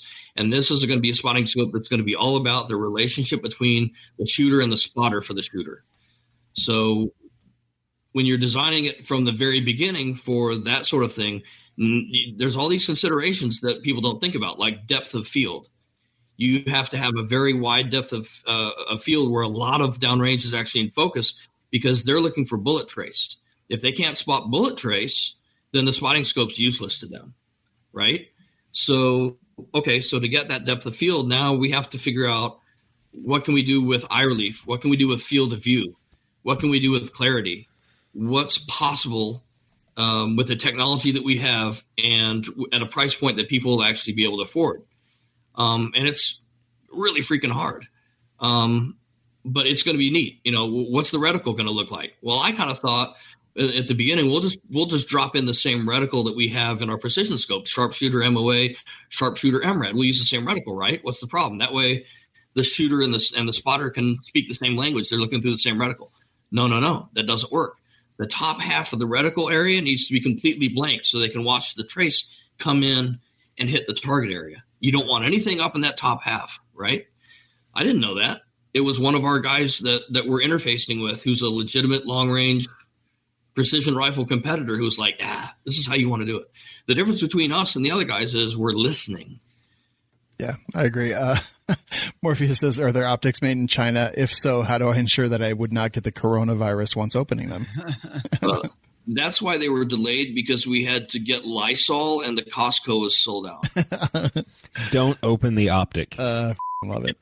You can open the box, but don't open the optic itself. Yeah. That's how you avoid the coronavirus. Mike, I think we could talk for 100 years, but we are out of time for the interview portion. We got to get into the show. Where can people find Swamp Fox? SwampFoxOptics.com is our website. We're always running sales. Sign up for our emails. We don't spam the shit out of you with emails. We do sales emails once in a while. We're not like Palmetto, where we're going to email you 3 times a day. That's not our game. And usually the best price would be on Optics Planet, unless you use the We Like Shooting coupon code, in which case you're kicking Optics Planet's ass. Exactly. WLS is life is the code. You're going to stick around, right? Yeah, I'm here. All right. One more quick question. Go ahead, buddy. Mike, have you guys sent out an email explaining how you're responding to COVID-19? Because I think I've received like 18 of them from just random companies. I'm so glad that I know how O'Reilly Automotive is. Yeah, I got that same one. I was like, what the dude, it was like Office Depot, and then a couple hours later, O'Reilly. And I was like, mother. I'm so glad that when I go in there and I have like grease up to my elbows, it's going to be clean. I was so mad the whole time. Anyway. Oh, man. Where are we even at this point? Yeah. We're in Colorado. Swamp Fox Colorado Optics. Springs. We're at the office. I'm okay. I'm just fine. All right. So this is Gear Chat. It's brought to you by FaxonFirearms.com. Kingslayer is one of the ones that I've got on one of my Faxon Firearms pistols. The FX19s, both the Patriot and the Hellfire, are freaking awesome. I actually just got a holster in today from Black Rhino Concealment for my Patriot. This is the Patriot pistol. I've got that X-Tech Tactical, what do you call it, laser or whatever. Light. The one that it's like a proximity sensor, so you put your finger in the trigger guard and the light turns on. And the muzzle flashes. And the muzzle, that's a different light. Oh, God. Is it even on? Is it even on? Anchor brake on that pistol you got there, Aaron? It's a, I think my glasses down so I can read it. Primary machine. God, it's a huge muzzle brake.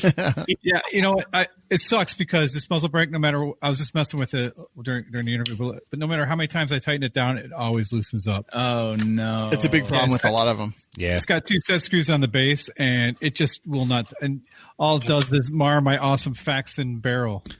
Yeah. Take it off. Yeah. Whether it's a barrel. On Instagram. What's that? It still looks good on Instagram, so you got that going for you. Right? Do it for the gram, Aaron.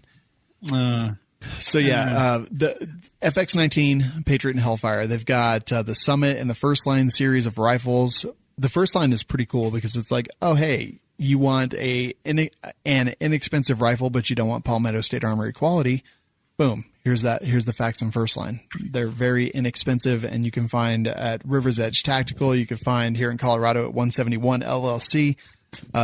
Great Guess prices. what I found on at those. River's Edge Tactical on Sunday What'd you find? or Saturday? I don't care. A wild Pat Murphy. Oh, no. Are you kidding me right now? He came up and said hi. That is so crazy. Here I was hoping you were going to show us a Matava, but no. Oh no, that got delayed because Italy shut down.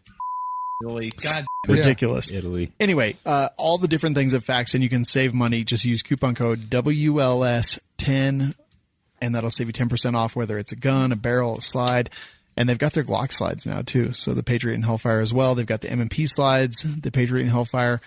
It is badass. Go check out FaxonFirearms.com. I guess I'm going to start because at this point. Let me go ahead and reach back. Nick, talk for a second while I reach back. All right. I'm currently trying to pick up Shawn's P365 with magnets. So I Wait, this is loaded, right? Yes. With magnets. I probably shouldn't drop it then because it is a SIG. So this right here is going to be the rifle that I got back today. Nice. If you listen to the show, you know that I'm like completely addicted to God's plaid. I'll hold this end. No, don't hold it. You're going to Looks put like it in your the mouth. Army BDUs. No, I would never do that. So it's woodland camo. It's freaking amazing. But go ahead, Aaron. I wasn't going to say. Dude. Oh, Shawn's like, put it in your mouth. I'm like, no, Shawn, stop. I'm like backwards away from the microphone. Aaron, what do you have to say? I didn't say that at all. So Republic rifle. I actually when I was I wanted to get God's plaid. I don't know why. We got the hat. I actually brought my God's plaid home today. Should I go get it? Yeah, you should actually. So that was a builder's kit that Jeremy's talking about right there. The Arrow Precision Builder's Kit. He's got the God's Plaid. And I think when I went to Ohio is when I was like, okay, I'm in. When I did Barrel Gang, like those dudes were all about God's Plaid. And I was like, I want to do it, but I want to get it done right. I want to get it done really well. And so Republic Rifle was the dudes that I went with. And they did just an amazing job. This thing is beautiful in every way. This rifle has, what is this, like an $800 proof research carbon fiber barrel? Oh, something like that. Rifle length gas system. Like two rolls of toilet paper right there. I know. But I wanted to ask you guys, like, we've probably talked about it before, but like, what do you guys think about Cerakote? I don't get a whole lot of guns Cerakoted. I've got this might be my third that I have, but God, I'm so crazy about it. Like, it's so good looking, and like, I know that sometimes Cerakote can be expensive. I like it. It doesn't like me. There's a reason people like it. Like, I mean, my pistol's the thing. This is the only thing I have Cerakoted, this pistol, and it's very faint. Like, it's hard to see. It's like hydro dipping was a thing for a while, but it's not great because it sucks as a coating. Yeah, hydro dipping is not amazing. Yeah, but with Cerakote, though, you never hear anybody complaining about it. So, you know, I don't know. If you don't know, like sometimes Cerakote, like between the colors and whatever, it has a little kind of ridge between the lines. Like, this is just so smooth. Such a good job. But if I ever have to go to battle in Vietnam or something, like, this is the rifle I'm going to take. I want to point out the fact that I'm going to pull the channel on this thing, and I know there's a live round in there. So don't everybody go, oh my God, a live round fell out. Oh my God, there's a live round in there. It's like, Jeremy, it's like someone sent you a gun. What is going on with you right now? Why? E Bischoff 77 says, quit rubbing it and just the thing already. Dude, I already have 3 times. Dat SSB. So, Jeremy, what do you think of Cerakote? Is it durable? Is it good? Cerakote is the best gun finish we have available to us. I like tractor paint. That works. The best gun finish. Oh, shut the up. Wait, Nick, you sound like you're about to be contrarian. Yeah, I disagree that it's the best finish available. You talking about anodizing? I think anodizing is better for a lot of things, yeah. I think Cerakote is the best spray-on finish that we currently have available. But just like overall coating, I think they're a better coating. Yeah, but here's the thing. I can anodize it, sandblast it, and Cerakote over it, and I still get the benefits of anodizing, changing the metallurgy of the receiver and the Cerakote. But that's because of the anodizing, not the Cerakote. I'm aware of that. That. He's just saying, why not both? But I feel like, so the inside of an anodized upper is a lot less smooth than a Cerakoted upper. So the lubricity of Cerakote has an added function inside of the upper receiver that anodizing does not have. But unless that anodizing is like really, it's not going to be so coarse or rough that it's going to. There is a noticeable difference between a Cerakoted upper and an anodized upper. I happen to be a certified Cerakote applicator, so I would certainly know. I'm just saying, unless it's really up, that anodizing isn't going to like make the gun not work. No. I'm not getting at that. But I mean, just pulling that charging handle back. Yeah. And it is noticeable immediately. Oh, man. Do you guys remember Microslick? That stuff was a waste of time. I don't. What about that RF-42 that Anderson had? RF-42. Oh, yeah. I remember that. Yeah. Clean it with a garden hose. Yep. They were like, you don't even need to lube it anymore because it's got its own lube built in forever. But yeah, I don't know, man. There's just something about a well-Cerakoted gun, and this one, it's sick. Jeremy, do you know who did the Cerakote for the Arrow Builder's Kit that was God's Plaid? He says no. No, I don't. I don't either. I don't remember. But anyway, Republic Rifle does good stuff. I don't have a ton of... So let's see. I've got... My AK is Duracoated by Heritage Gunworks in Denver. I've got one that's metallic am. It's my Des rifle that's done by Heritage Gunworks. I've got one by Calamity Arms, which is burnt bronze. That's actually what I have that I've been carrying with me everywhere. It's short. I have one done by Calamity. Yeah, no, they did a great job too. That has held up. Oh yeah, I have that 1911 I had done. Yeah, that looks really good. And you did a great job on it. Yeah, and it's held up, man. That burnt bronze is sick. So I don't know. I understand why people may not get their guns painted, but like, I don't know. There's just something about it. This one, when I opened it today, I immediately put on like my God's Plaid shoes, my God's Plaid hat, my God's Plaid hoodie, vest, and jacket. I don't know what it was. There's just something about it. I know this is a tool and I treat it as such, and like, but there's something about just a good Cerakote job that adds like a little bit extra to it. I did not plan on, twinning with you right now. I know, but not only that, but I've got an Arrow upper and receiver M4E1 as well on this. And, I was thinking, I'm like, I'm taking a rifle home. Yeah. Dude, that's what I'm saying. No, all my was down at the store. That's what I'm saying. I've been like, I'm taking a, there we go. So, Nick and I the other day. What optic do you have? Don't bring me into this. I have a Swamp Fox Optics Tomahawk on this one. I have a EOTech and magnifier. On this one, I just have the Tomahawk. On the other one, I've got the Arrowhead with the Kingslayer. The other day, Nick and I were going around looking for aloe. What trigger do you have? For my burns. I think in this one I have a CM. No, this one I have a Velocity. I have a Elfman. Very nice. Very nice. So Nick and I were going around looking for aloe, and I had my suppressed AR pistol with me in a backpack by Tough Products.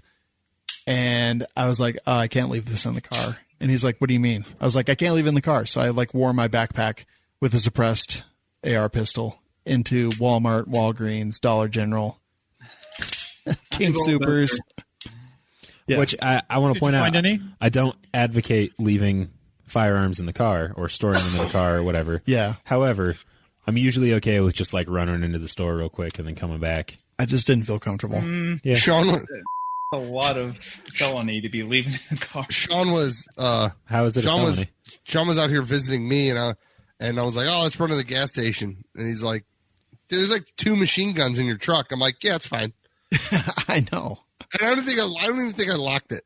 You didn't. That was the thing. Did you also leave it running as usual? Yes. Yeah.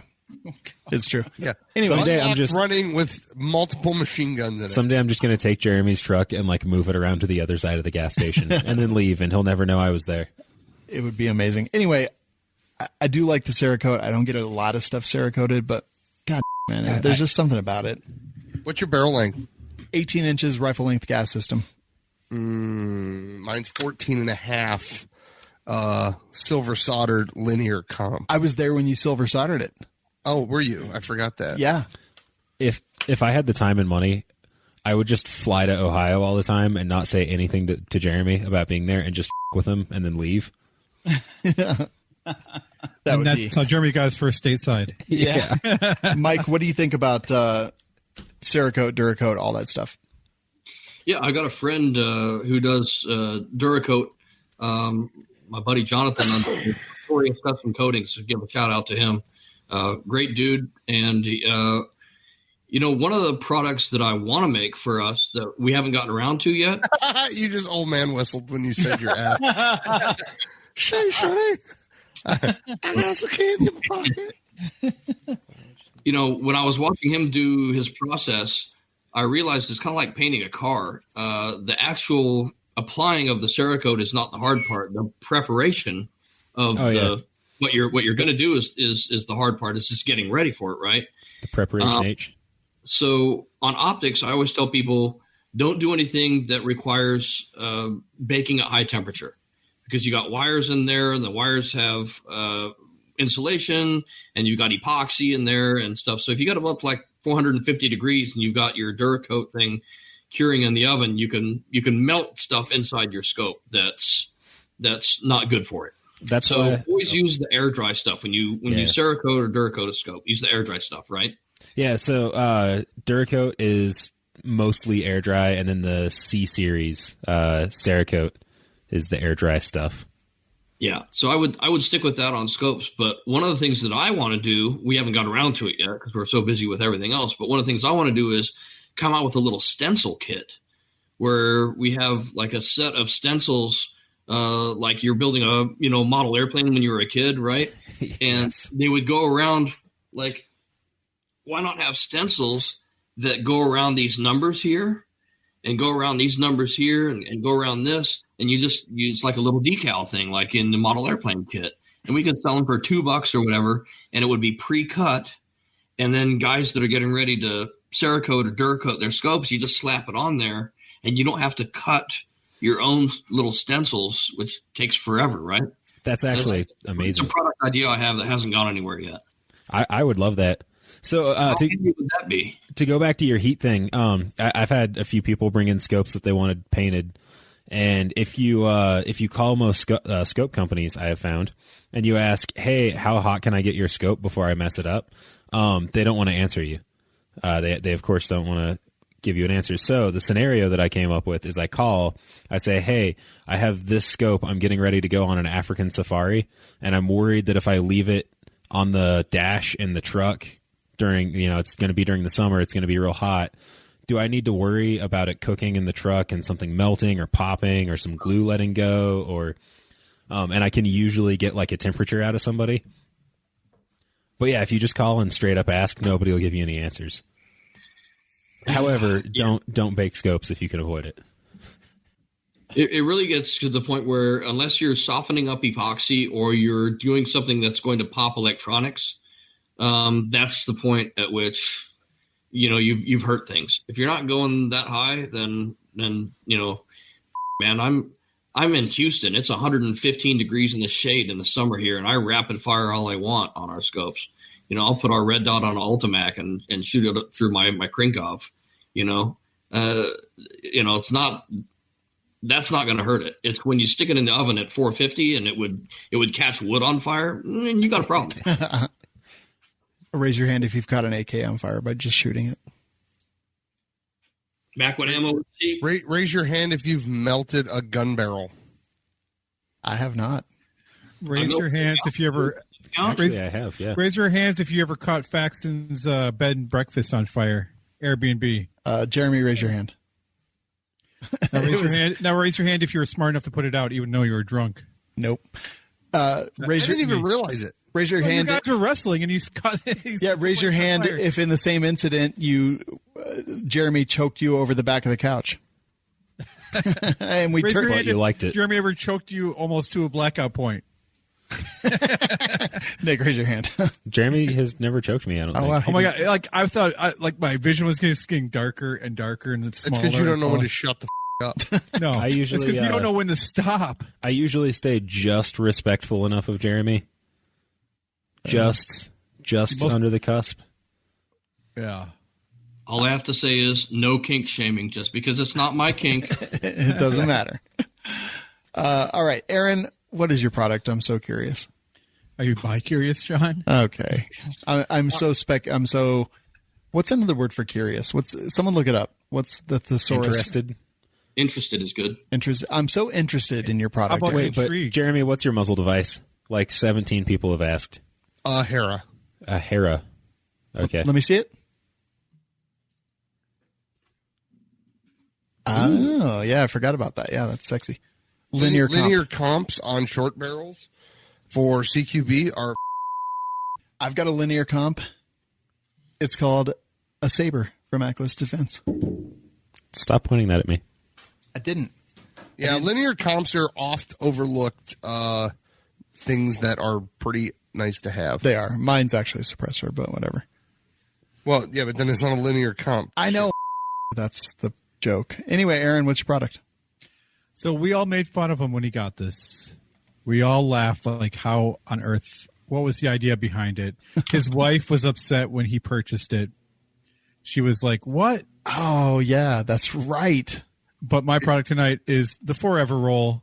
The 1 month, it's a toilet paper roll that's so large, it should last you an entire month. Oh, yeah, I have I got 2 of those left. Yes. Jeremy knew what was up before what was up. Yeah. He was ready.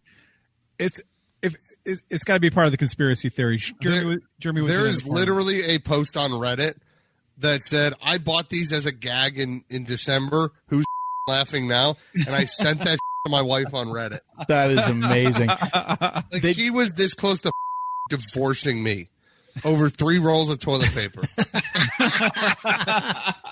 She did not talk to me the rest of the day after I just set this thing up in the bathroom.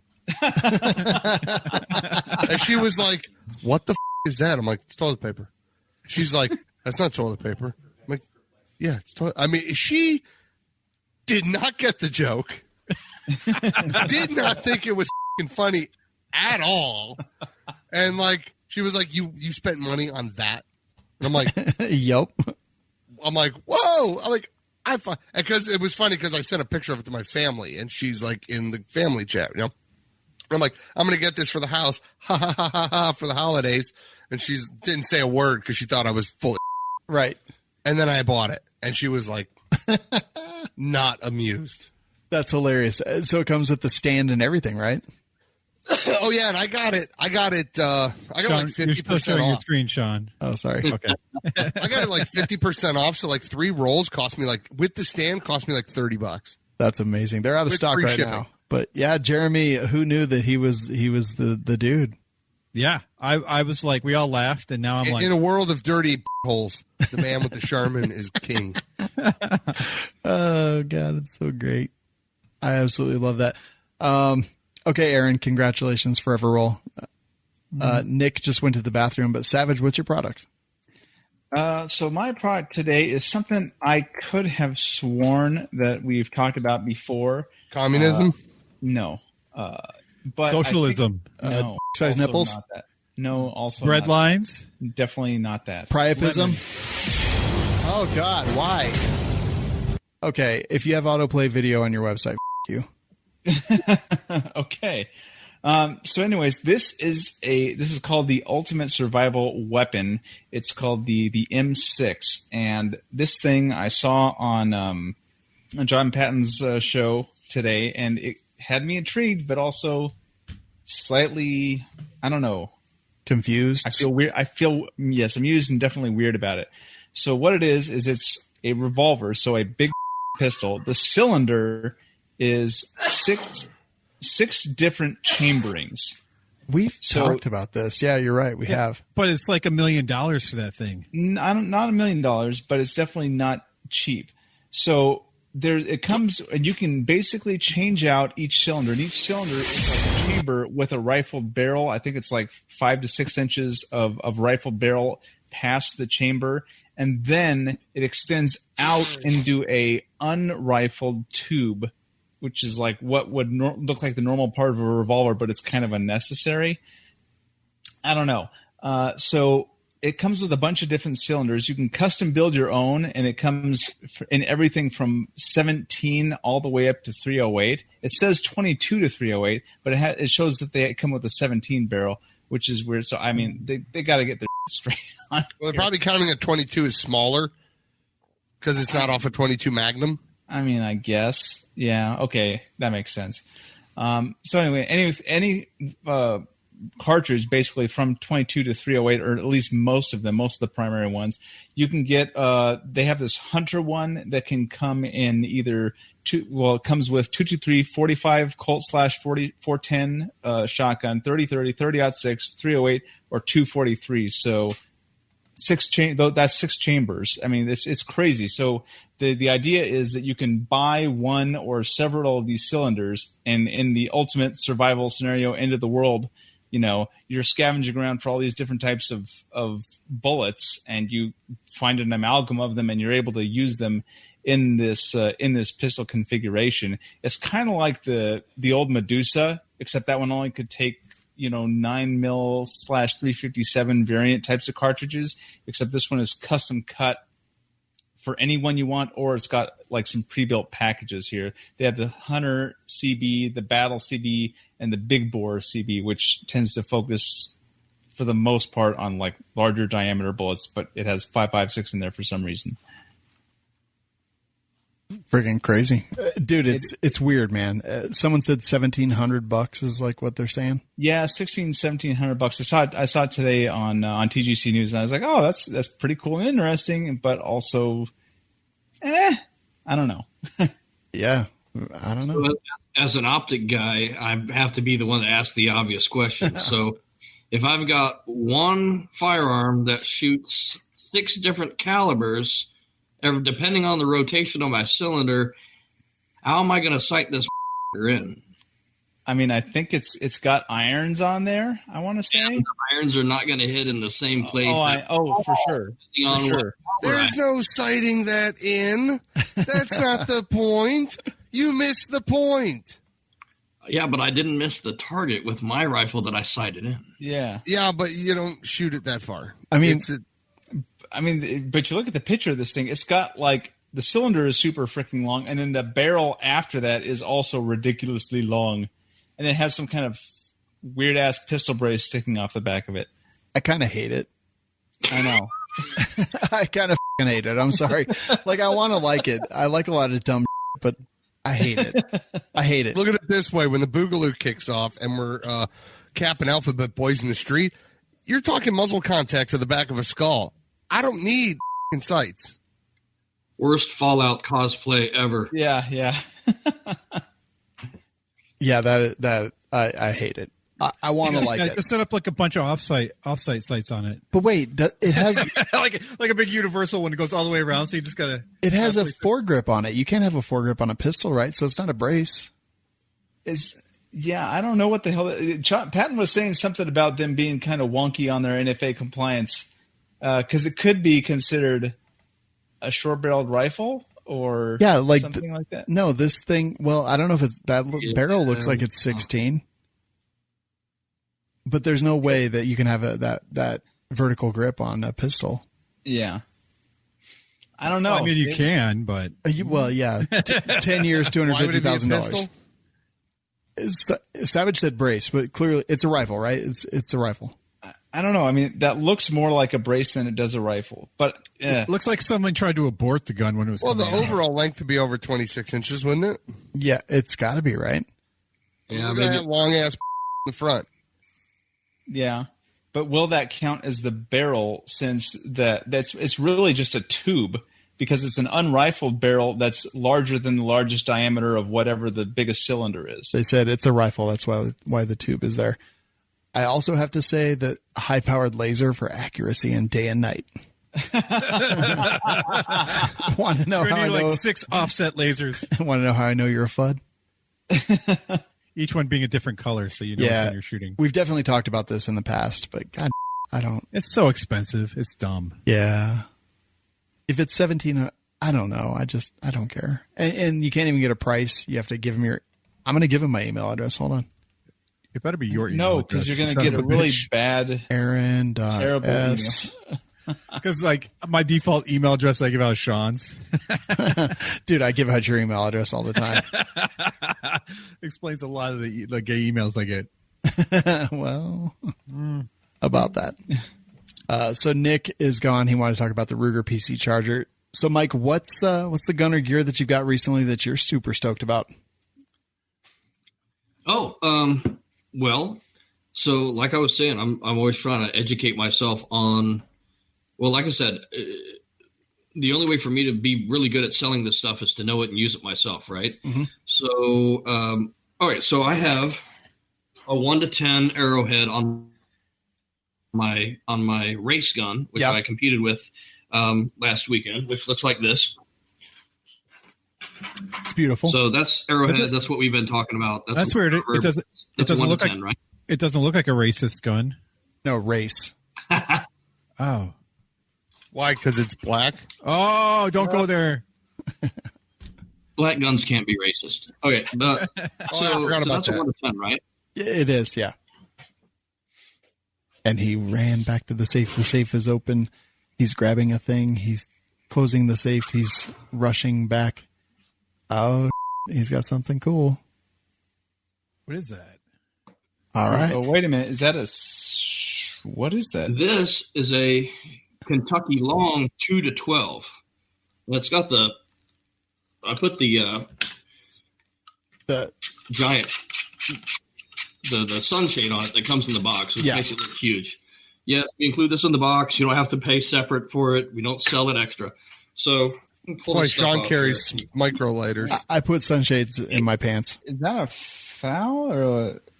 It's like a scar, but made out of milled metal and with a stock that doesn't break if you look at it wrong.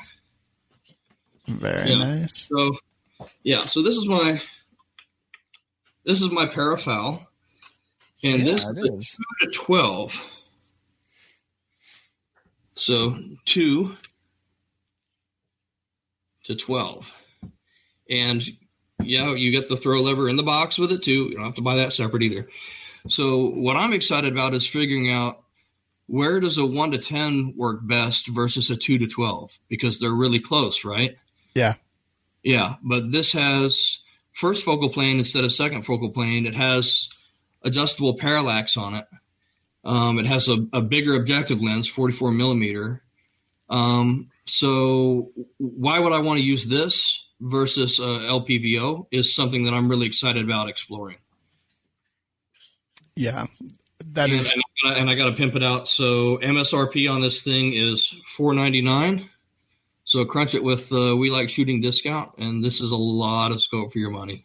I mean, 25. So it's $499. You said $499. Yeah. 25.50, $125 off. So $399, $375. $375. Yeah. Yeah. This scope is legit. Also, these rings are Freedom rings. We make them. These are the prototype 1.10 centerline height. These are the prototype low ones. They're coming in soon. We only have like AR height ones right now. These are nice and low. Those are sexy. That front lens on that optic is so big. Boom. It's a lot of glass. Yeah. Oh, yeah, baby. Shake that glass. They said, got a bait now. God, Swamp Fox, take my money. Rodin says, I do feel like every time I buy a sunshade and throw lever. Oh, there it is. Wow, look at that. What reticle is that? That is that's the sharpshooter. That's at about mid range there. So yeah, check this out. So first focal plane. Here it is at 2x. Oh. It's like the Illuminati.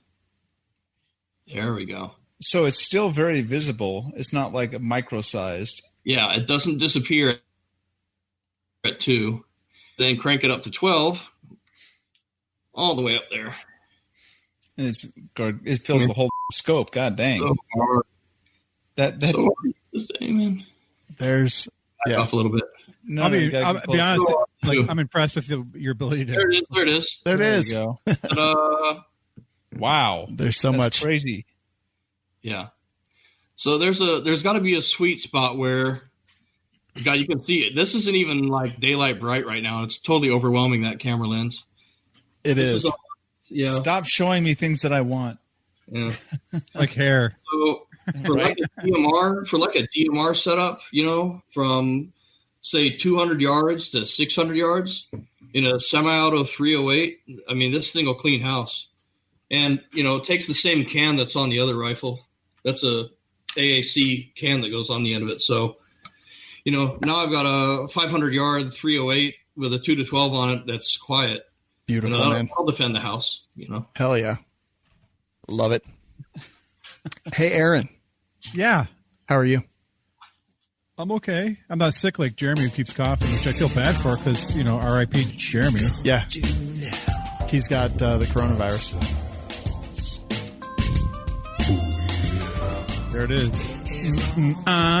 What you gonna do? Talking about lifestyle.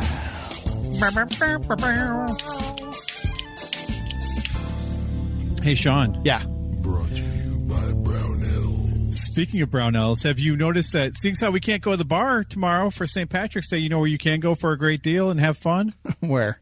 Brownells. They have a St. Patrick's Day sale going on. Do they really?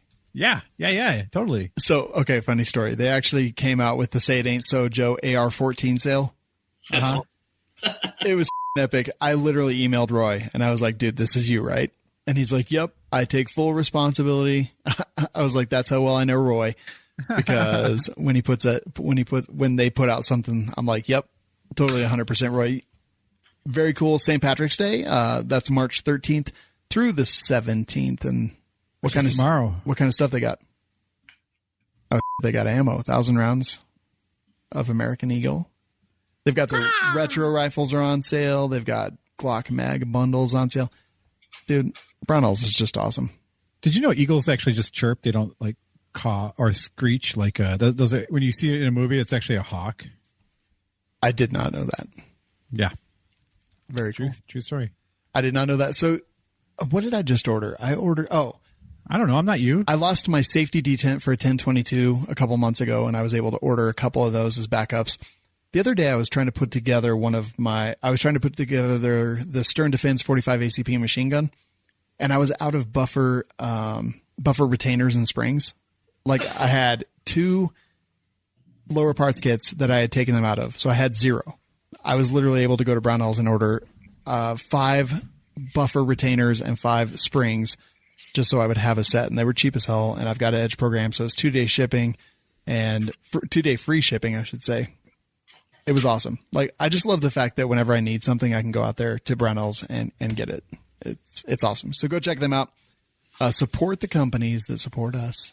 And Aaron, what do you have for us tonight? I'm excited. Wait, Mike, did you want to show us something? Oh, yeah. This is Brownell's order that was waiting for me when I got home today. Oh, he's going to open it live. Yeah, here it is, guys. All right, he's opening the box, the knife. Nope, he didn't cut himself close, but not quite. There's still hope. There's still hope. Yeah, I'm trying hard. Not picking up. Yeah, there you go. Put it down. Nice Good. down. Nice down. There's his address. You can screen cap it. Lots of paper. Oh, wow. It's like a Mary Poppins bag. And it is. It looks like what? Ambi safety. There you go. Is it all right? Beautiful. Yeah, gas tube. Gas tube. That's exciting. Arrow Precision upper parts kit to finish up an upper. Love that. There you go. And that will complete my girlfriend's build. That's awesome. That I seriously. So in my buffer retainers and springs, I also ordered a Radian Raptor charging handle. Oh, nice. Those are nice. Dude, I'm in love with them. I'm putting them on everything lately. Yeah, that's legit. They're expensive though. Yeah, they're nice. They're, you know, extension too. It's cheaper. Say again. Just buy an extension. You know, a little extension that goes on your. I know it's not the same, but it's cheaper than buying a $80 charging handle. I know, but there's just something about these that they don't break. That's the something about them. Yeah, and the cheaper ones, like I get it, I understand. I bought them forever. That's all I used for a while, but I'm kind of into the Raptors now. I don't think I'm going to practice hamster style anymore. Raise your hand if you have bent a charging handle with one-handed manipulations until it was like a banana shape and scraped around inside the receiver. So I haven't bent one myself, but I've seen it. I've done it. I bent it like a banana. I've seen it. He ripped. How does one bend a banana? I've ripped the handle itself off and ripped the roll pin out of the charging handle. Jesus, dude. Yeah, I've done that. It's a serviceable part. You just get a new charging handle. Big fucking deal. If you do this enough, it bends it. It's asymmetric force. Eventually, yeah, like we got that. That's not. Yeah, duh. I have actually never bent one like that, but I have seen it. Absolutely. Well, wait, why would you underhand it that way? That seems dumb. I think he was just doing it that way to show us. Oh. Yeah. Okay, Nick, here, hold on. I'm going to hand you a rifle so we can all rack them at the same time. I don't have any rifles nearby. I don't know if that's loaded. This one is definitely loaded. Okay. Precision marksman. Okay, on the count of 3, everyone rack your rifle. Wait, hold that count. Okay, wait. Aaron's getting a rifle. Hold on, ready? Nick. Jockich says Shawn has a gentle way about things. Ask your mom. But you're not gentle with his mom at all. Wait, I think we're not supposed to handle guns on YouTube anymore. Oh well. 1, 2, 3. Wait, no. Aaron's got an AK. All right. Okay. On the count of 3, everyone charge your rifle. 1, 2, 3. All right. That is horrible. Mine sounds sexy. All right. That's enough. I'm sick of this. Aaron, what's your topic tonight? Tinfoil hat part 2. Oh, God. Okay. Tinfoil hat part time, guys. Tinfoil hat. Your mic's not working. My morph isn't working? Your mic. Like, that one is not working. All right, give me 1 second here. All right, well, Aaron's doing that. Nick, what are you doing? Jeremy, stop muzzling me. I'm trying to figure out where your eye relief is. You run your stock all the way out, don't you? All the way out, yeah. Okay, can you hear me now? Yes. Okay, so Check it out. Shawn's my puppet. your meat puppet. Okay, that was funny. There? Where's my bayonet when I need it? Look at this guy right down here. And look at this guy over here. Looks like a thumb. Look at that guy over there. Wait, no. You don't know what to do it, Savage. Okay, Aaron, what's your topic? We actually practice it. Come on. Tinfoil hat time, guys. Part 2. Okay, so I was laying in bed the other night, and I'm thinking to myself, I was done. So now, anyhow, so I'm laying in bed, and I'm thinking, God, what if this whole thing, the COVID virus, was made by China, the U.S.? Well, and to get rid of the protesters in Hong Kong. So right now, the U.S. is basically locked down. San Francisco, 24-hour martial law, lockdown, curfew, everything. 3 states have the National Guard out. But what if... There's no martial law. Well, it's a 24-hour lockdown. The only time you can go out is to get groceries or go to a doctor's appointment. Otherwise, you have to stay in your house or your domicile. Anyhow, so say we're all like, oh, what's going on in the world? We know things are getting messed up, and suddenly the power goes out. The entire what if our whole power board goes out? I mean, lots of us, barely any of us have landlines. We all rely on cell phones. Remember when the power? I don't know if you guys were affected by this, but the power went out for 3 days here on this side of the country. Yeah, we had no cell service, no power, nothing for 3 days. Now, if you knocked the entire U.S. out, I mean, we would just be freaking out because there would be no way to get information. Okay, well, you're one of the few. Who are you going to call? Ghostbusters. Exactly. I will call someone else with a landline. So the two of you can talk. I've actually thought about this, Aaron. So part of my prep, so I've got enough MREs at both my rally locations for 2 weeks for the people under my direct responsibility. And then I've got a bunch of other food that's non-refrigeratable, like tuna fish pouches and peanut butter and jelly and crackers and like just canned that doesn't need to be heated, doesn't need to be refrigerated, doesn't need to be anything else. So I've got about a month at each of my rally points for 2 people. And if we go to 4 people, then I've got 2 weeks. But yeah, I'm actually concerned about that. Like eventually people will freak out. Eventually at some point, like it gets bad enough that like when enough people get sick, there's not people to fix the lines. The linesmen are not available and things like that. And it goes crazy. I don't think it's going to get to that point, but I also have a bunch of ham radios, the Baofangs that I got when the FCC was kind of announced that they were going to crack down on some of that stuff. And, there's a Baofeng right there that Mike has. I have waited for this my entire adult life. So here's another thing too. All right, so say, but then I was thinking, what would be China's end game? They would have no. I mean, the only thing they could do is destroy the U.S. economy. That's about it, because they couldn't invade us. They couldn't do anything.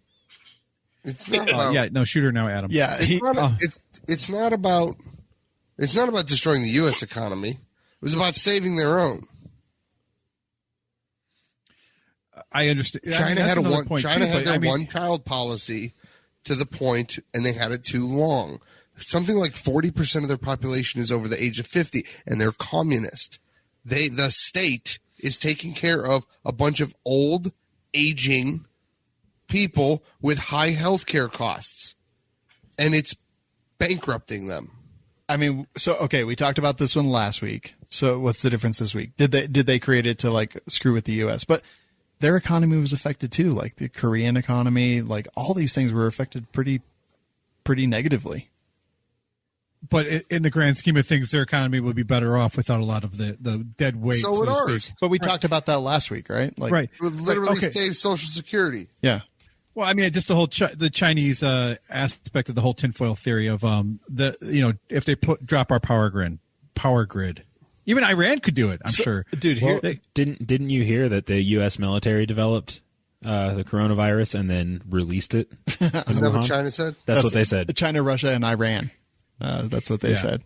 So another thing too to think about is people are always like, well, the SARS virus killed more people, but you know what?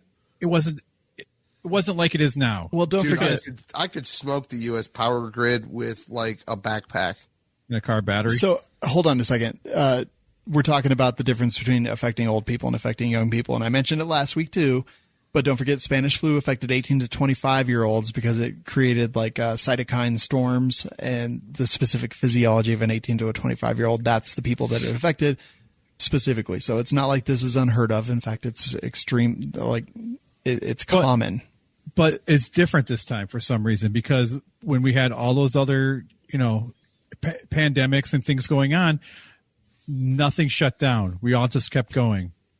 This is the first time I know of that they've actually, in Michigan, the media's blown it out of proportion. No, the media doesn't. The media does not control what the government does. Yeah, they do. The media controls the people. The people make the government shut it down because everybody's freaking out because the media is being ridiculous. So H1N1, swine flu, a while back affected like 16 million people, killed tens of thousands, and there was no craziness like this. Right. So this is different.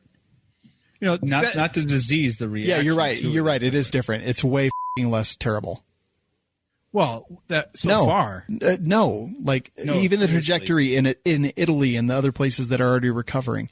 No, Italy's not recovering. It's still yet. Rising cases. Not yet. Cases. But go look at South Korea. Go look at China. Go look at those countries. I don't believe those are numbers. You believe South Korea? Okay. South Korea is a lot more upfront, and they have been way better at controlling the virus, and they're recovering pretty well. South Korea is not like North Korea. I understand. South Korea loves us. Yeah. Right, but I mean, if you look at the numbers, I was looking at the numbers today, and apparently there's like one case in all of Africa. So obviously they're not reporting all their numbers. Well, Russia. Middle East is barely reporting any numbers. There's a lot of countries that aren't reporting their numbers. So we're not seeing the total scale of it that it actually is. If you don't have the means to test people, then you don't have the means to report a number. That is true as well. This thing went on for 6 weeks before anyone was even we were able to get a handle on a way to test people here in the U.S. All right. So worldwide, there's 182,609 coronavirus cases, 7,171 deaths, 883,000 recovered. If you believe the official numbers. If you believe those numbers. So in China, total cases 80,881. New cases today 21. Total deaths 3,226 in a country of over 1 billion, by the way. New deaths today 13. What country is this that you're talking about? China. Let's look at Italy. I feel like they're not. So 27,980 cases, 2,158 deaths, 2,749 total recovered. Middle East. But how many? Wait. So those, if you look at the numbers of recovered versus people who are still sick, though, that's a huge gap. Italy's in a bad way, and it's because it takes like 2 weeks to get over it. Yeah. Socialized medicine. It's because they didn't close their borders and they were kind of laissez-faire about. France is the same way right now. So France is actually 1, 2, 3, 4, 5, 6, 7th on the list. Right, but so far, they have open borders and they're still they have not closed anything down. They're leaving everything open. They have 6,633 cases, 148 total deaths. No new deaths today. 12 completely recovered, 6,473 total cases. Only 400 of those are critical.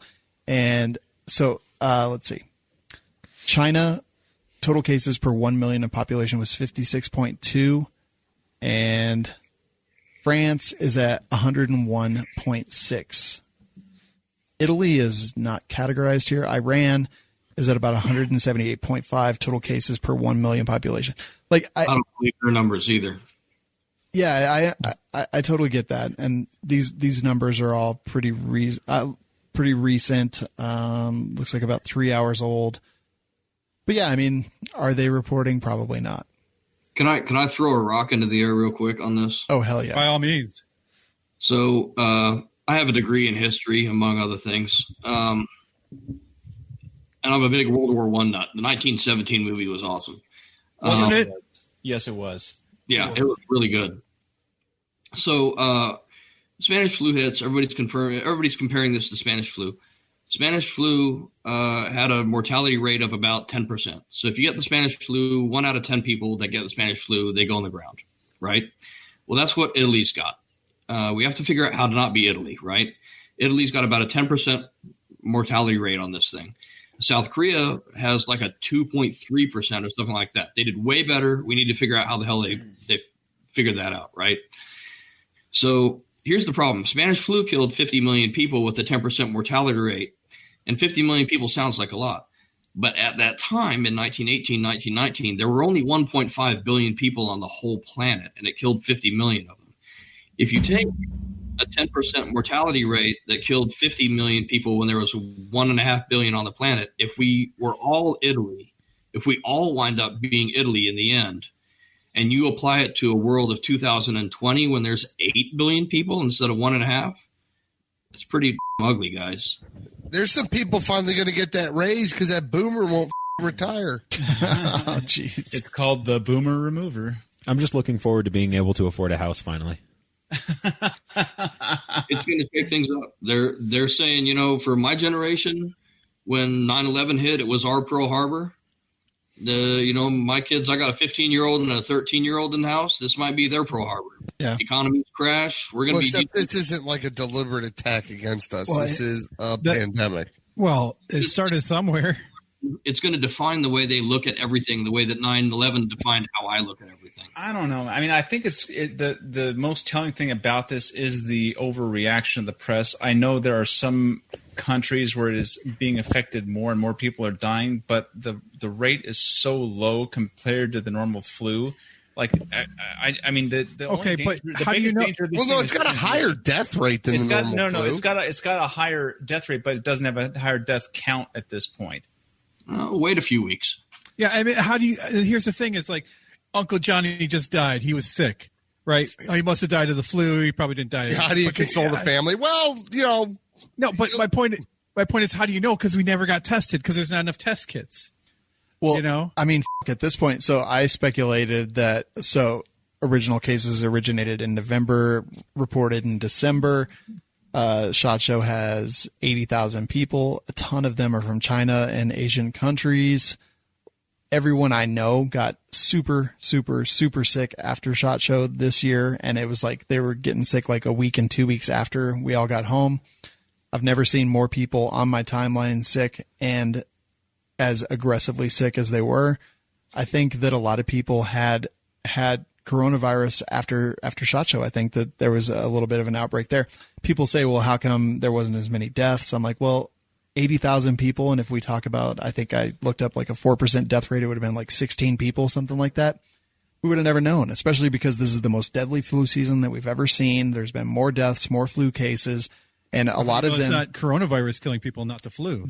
I'm speculating that it was. I'm speculating that perhaps there was a lot of exposure there, but the problem is that there was no quantified testing available at that point. People just thought people were dying of the flu, and that there's a decent chance that a lot of people who went to SHOT Show, a lot of the gun industry, at least people who are in my circles, have already had something very, very similar.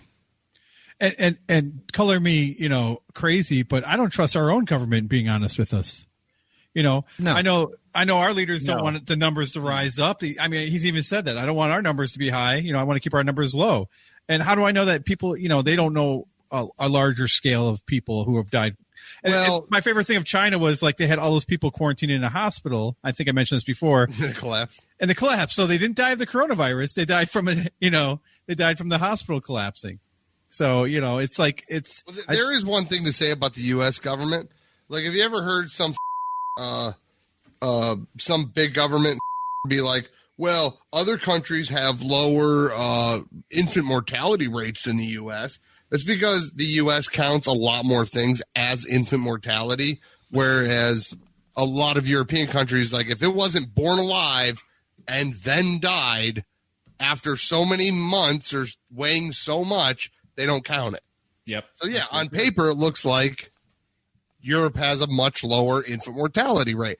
But there's one thing to say about the U.S. government. They count everything as a infant mortality. Yeah. It's crazy, man. If Jerambe died right now, it would be an infant mortality. No. If my wife did, it would. True. Yes. True. But my whole point in this whole thing is The government every government for life. taxes taxes are theft. You're not going to also. get any arguments here. And my favorite meme I've seen on this whole thing was at least Epstein didn't die from coronavirus. All right, it's Going Ballistic, brought to you by Manticore Arms. That's manticorearms.com. Go check out the Scorpion Evo bullpup kit. It's out there. It's available. It's in the wild right now. And if you want a handguard, this is not a Transformer rail. This is the Manticore Arms M-Lock handguard.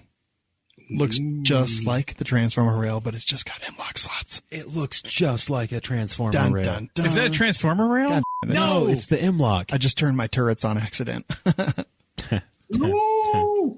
It doesn't matter because I set the 0. But yeah, this is Manticore Arms Transformer rail. They've got the bullpup kits, all kinds of great stuff going on over there. Coupon code WLS10 saves you 10% all day, every day. Savage, take it away. Well, this is one of the bigger news stories of the week outside of coronavirus, and I'm sure all you are familiar with it, and I'm betting you probably talked about it already on other shows. We're talking, of course, about Maryland resident Duncan Lamp. This was a young tech guy, and he was possibly red flagged. He was definitely the police issued a high risk, quote unquote, search warrant for him. Of course, Maryland does have red flag laws there. And so according to the information we have, and without anything from the police to say otherwise, it looks like they went there, they looked through the window, and they shot him in his own bed while he was asleep. And now that is according to the family members. They say that I'm going to read it verbatim here. It says there was no warrant or other justification that would ever allow for that unless there is an imminent threat, which there was not. And it says that the police statement Thursday says members of the department's tactical unit were serving a high-risk search warrant related to unspecified firearms offenses at the home around 4:30 a.m. And they shot him, obviously, while they were serving the warrant in his bed. So the facts are still being investigated. There's a lot of claims that are going around. Some that I'm seeing here are that he was on, guess what? He was on Reddit and 4chan, and he had been out joining some 3%er militia guys in some exercises on the weekends. And it said here that he was actively recruiting them. Of course, at no point is that at all a justification to shoot somebody in their sleep. I guess another claim that is being made is that he posted a boogaloo meme on Instagram. Again, not ever a justification to shoot something in their beds, you possible cowards. Again, that's dependent on until more information comes out. Yeah. Some other information that did come out. There's some pictures of his firearms that are being posted up, and one of them does appear to be an SBR, and I could be wrong. However, again, does not justify shooting somebody in their bed asleep and also injuring their pregnant girlfriend. So from the accounts that we do have so far, it looks like these police are steppers and they were way the out of line until other information comes out.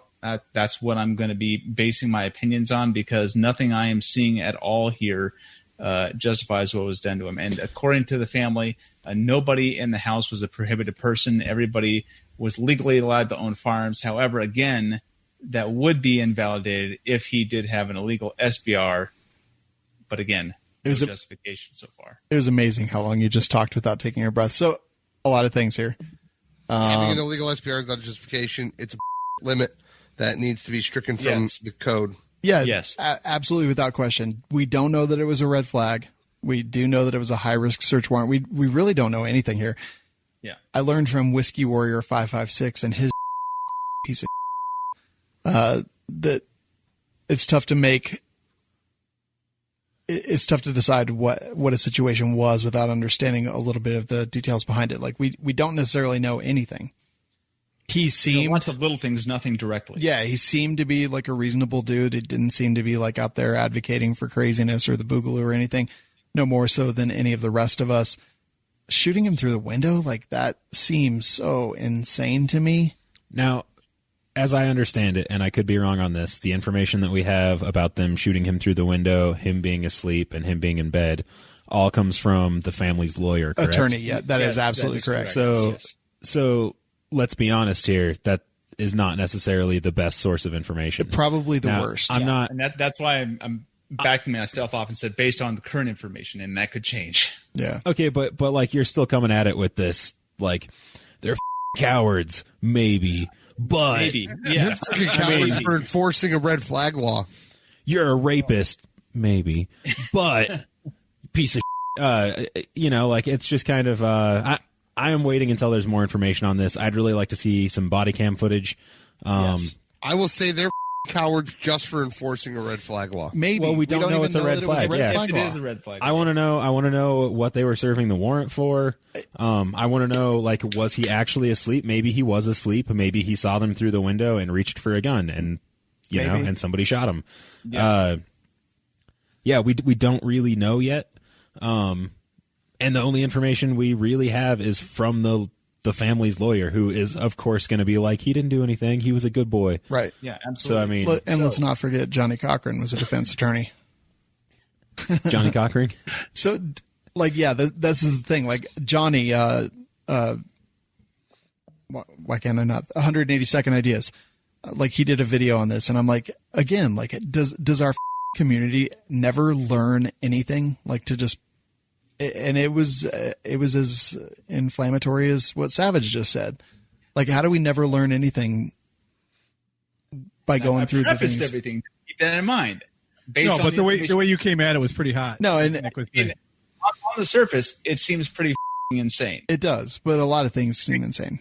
But be wrong. But the surface is no information. So I mean, it's a little information. But a dude got shot by the cops. Like, that's all we know. Yeah, it sucks when you have no information from the cops or nothing really relevant, and then only information the other information you have is from the family, but then there's all this middle ground information, and from everything they're piecing together, it's still a... However, that could all change pending more information. Yeah. I'm very curious because this seems like an awful... I'm curious. Okay. I beat you, Aaron. I'm very inquisitive because this seems like a terrible Intrigued? thing. I'm very intrigued. Yeah, I love all the memes that I'm seeing already where they're like, don't forget his name. And yeah, I'm like, I'm like, we don't know anything yet, guys. Like, for all we know, this guy had a stash of child porn and they were going in to get that. Like, yeah, I don't know. This is Whiskey Warrior 556 Part 2. I mean, it really is. Like, we know just as little. We know nothing. And look, I'm not saying like lick boots. I'm just saying like. Wait. Yeah. We have more information. Just figure out like what it is. I also understand that sometimes you wait too long and sometimes it goes down while you're sitting there waiting for the preponderance of evidence or something like that. I get it. Like, I understand that there's a very fine line that we walk. But yeah, I don't know. When something seems so incredulous that it just defies all belief, I generally think, okay, well, there's clearly some information missing here. Yep. And I'd be happy to be wrong. I'd be happy if he was, a total bag and all this happened and he was trying to shoot the cops and they had to defend themselves. However, nope. I wouldn't be happy. I would be happy if it's the way that we think it is right now, to prove the point. Sorry, this guy had to get smoked, but I'm not going to be happy if it turns out he was a and he deserved it. I'm going to be happy if it shows that this can be abused. And it needs to stop. All I know it can be abused. All I know is that his front rings. Okay, show people that aren't us and on our side. Yeah. All I know is that his front rings are mounted on his handguard. So that guy. Heyo. And he's missing a trigger guard. Oh, son. Yeah, on the SBR. And he's got Magpul MOE. Get the out of here. You basic. I'm just kidding. Anyway, we'll see. Anyway, yeah, seriously, joking. Follow up on this because I'm curious. As soon as more Are you bi-curious? God. Stop giving it to I him. don't know what other word to use. Interested. Inquisitive. I'm not inquisitive. I want you to tell me the answers. Fascinated. Impatient. Yeah, impatient. There you go. Looking forward to learning. Next story. Moving on, the mayor of Champaign, Illinois, has declared an emergency, which gives the city the power to ban sales or transfer of alcohol, gasoline, and firearms. And the other breaking news is that the mayor of New Orleans has done the exact same thing. And the really ironic thing is that they specifically passed a law in New Orleans, or sorry, in New Orleans Louisiana that forbids municipalities from infringing on your gun rights during a state of emergency. So it'll be really interesting to see where that goes, and I hope this can be something we can take to the Supreme Court. And it's so odd because in a state of not a state of emergency, but they're basically locking down everything and wanting people to stay in home. So A, when you're at home, you got nothing better to do. You're going to want to drink. B, if you need a generator because the power goes out, you need gasoline. And C, you need guns in case it goes crazy. So it doesn't make any sense to ban the sale of any of this to begin with. It's just the government stepping when they should step the back. So the mayor of Colorado Springs actually declared a state of emergency earlier today. Great. So here's the thing. As far as I've heard so far, like every state that has declared a state of emergency, and I don't know about cities specifically, but state, almost all of them have had rules about firearms and alcohol sales. Now, here's the thing with the city. Now, our mayor actually released a press release here, and I won't read the whole thing because that'd be really boring. But basically in it, he says this isn't changing anything. There's no cause for further alarm. But it's a signal that our city continues to monitor the situation and respond in prudent and efficient and effective manner. However, he does point out that by declaring a state of emergency within the city, he is opening the city up to be eligible to receive federal funding. So what I think this is really about is these cities wanting to get part of this $50 billion or whatever it is that was opened up in this emergency fund. And to be clear, this Reason.com article says that the mayor of Champaign, Illinois, declared an emergency that authorized the mayor to do many things, including order a curfew, discontinuance of alcoholic sales, no longer selling ammunition. So they haven't actually done that. They would have the ability to now do that, but they would have to provide justification for the reason to do those things. They're opening the door for it, but it's however, still it just shines light that they made these laws that make no sense. Maybe it's like, okay, it gives them the opportunity to possibly do those things, but then breaking news, what happened in New Orleans? Yeah, they did that. They exactly did it, right? So exactly, and they shot people. They shot people. Wait, in New Orleans? Yeah. Where? Who? The Dome. There were people that were getting shot on the highway by police officers, I believe. Because right now? To get out of, no. Back in Katrina. Oh, okay. Well, wait, what's this article about breaking mayor of New Orleans ban sales and transportation of firearms? Same thing. Yeah, so she's making that the same thing that the Champaign, Illinois mayor is doing, and obviously the Colorado. Wait, but they didn't actually ban it. They just... No, it's not banned. It's opening the door for it.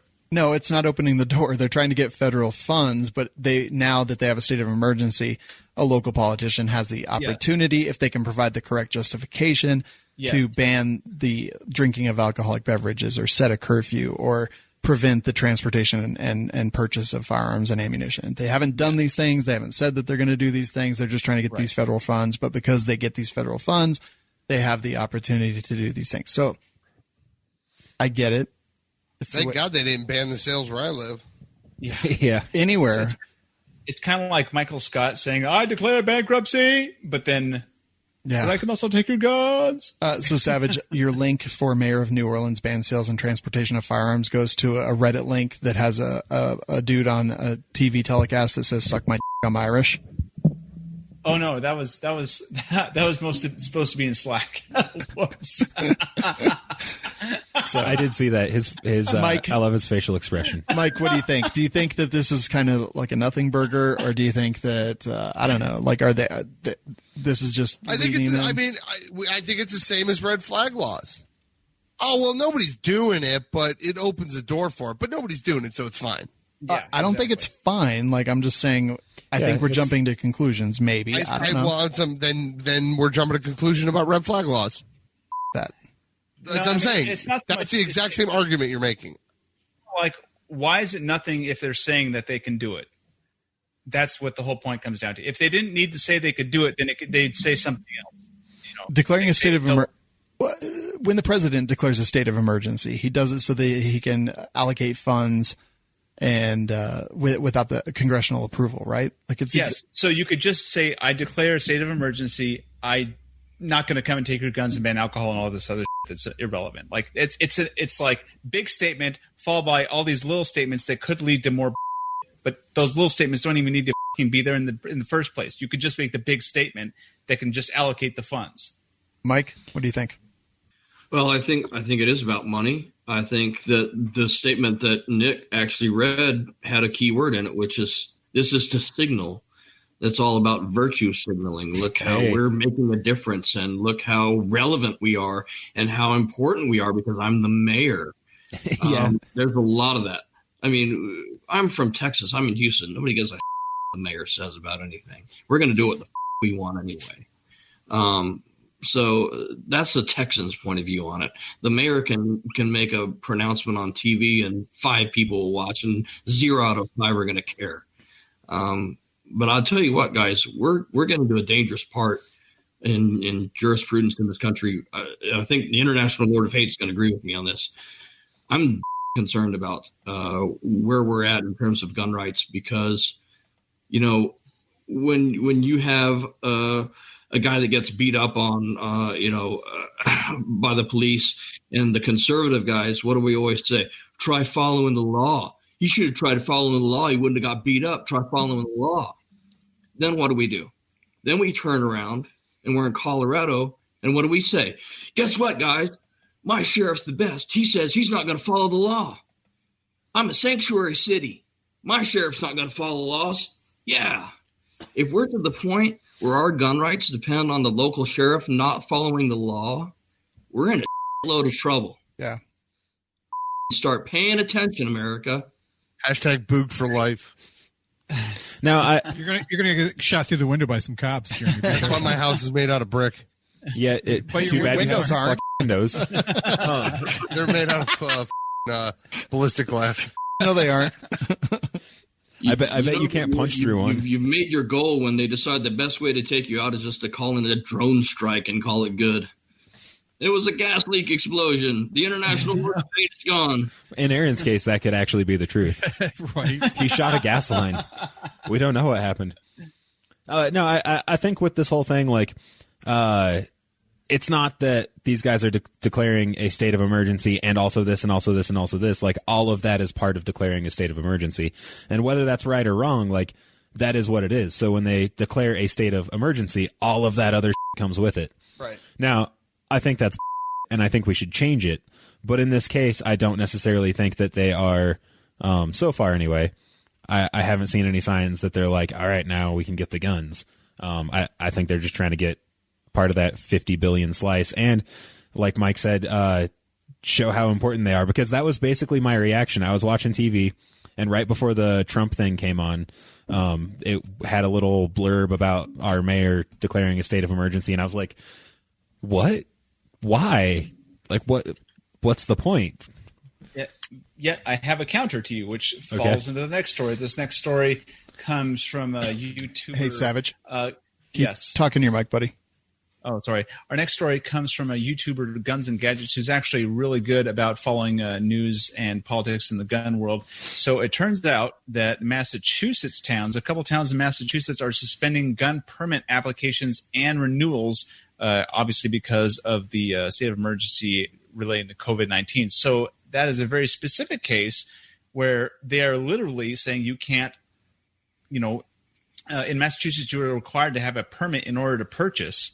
So if you do not have a permit to purchase, you need to apply for one. If you can't get one, then you can't get guns. And if you have one that's expiring, you can't renew it. And so if you have guns, then they will suddenly become not legal to own. Okay. So there you go. And you have confirmation on this, or just from that YouTuber? Well, okay, so what they're actually doing, they're saying, hey, we're not going to process any gun permits or anything like that. Let me play devil's advocate here, and it's very, very difficult for me to do this because, again, I prefer dangerous freedom over peaceful slavery. But what if they're just like concerned about the sheriff's department staff who are in contact and they're just trying to practice social distancing? So they're like, hey, we don't want people, the unwashed masses coming into the office. We don't want them spreading the virus. Like, is that or is that not reasonable? In California, they've stopped accepting CCW applications for the time being in some places. You're a government crony. You got to deal with pandemics.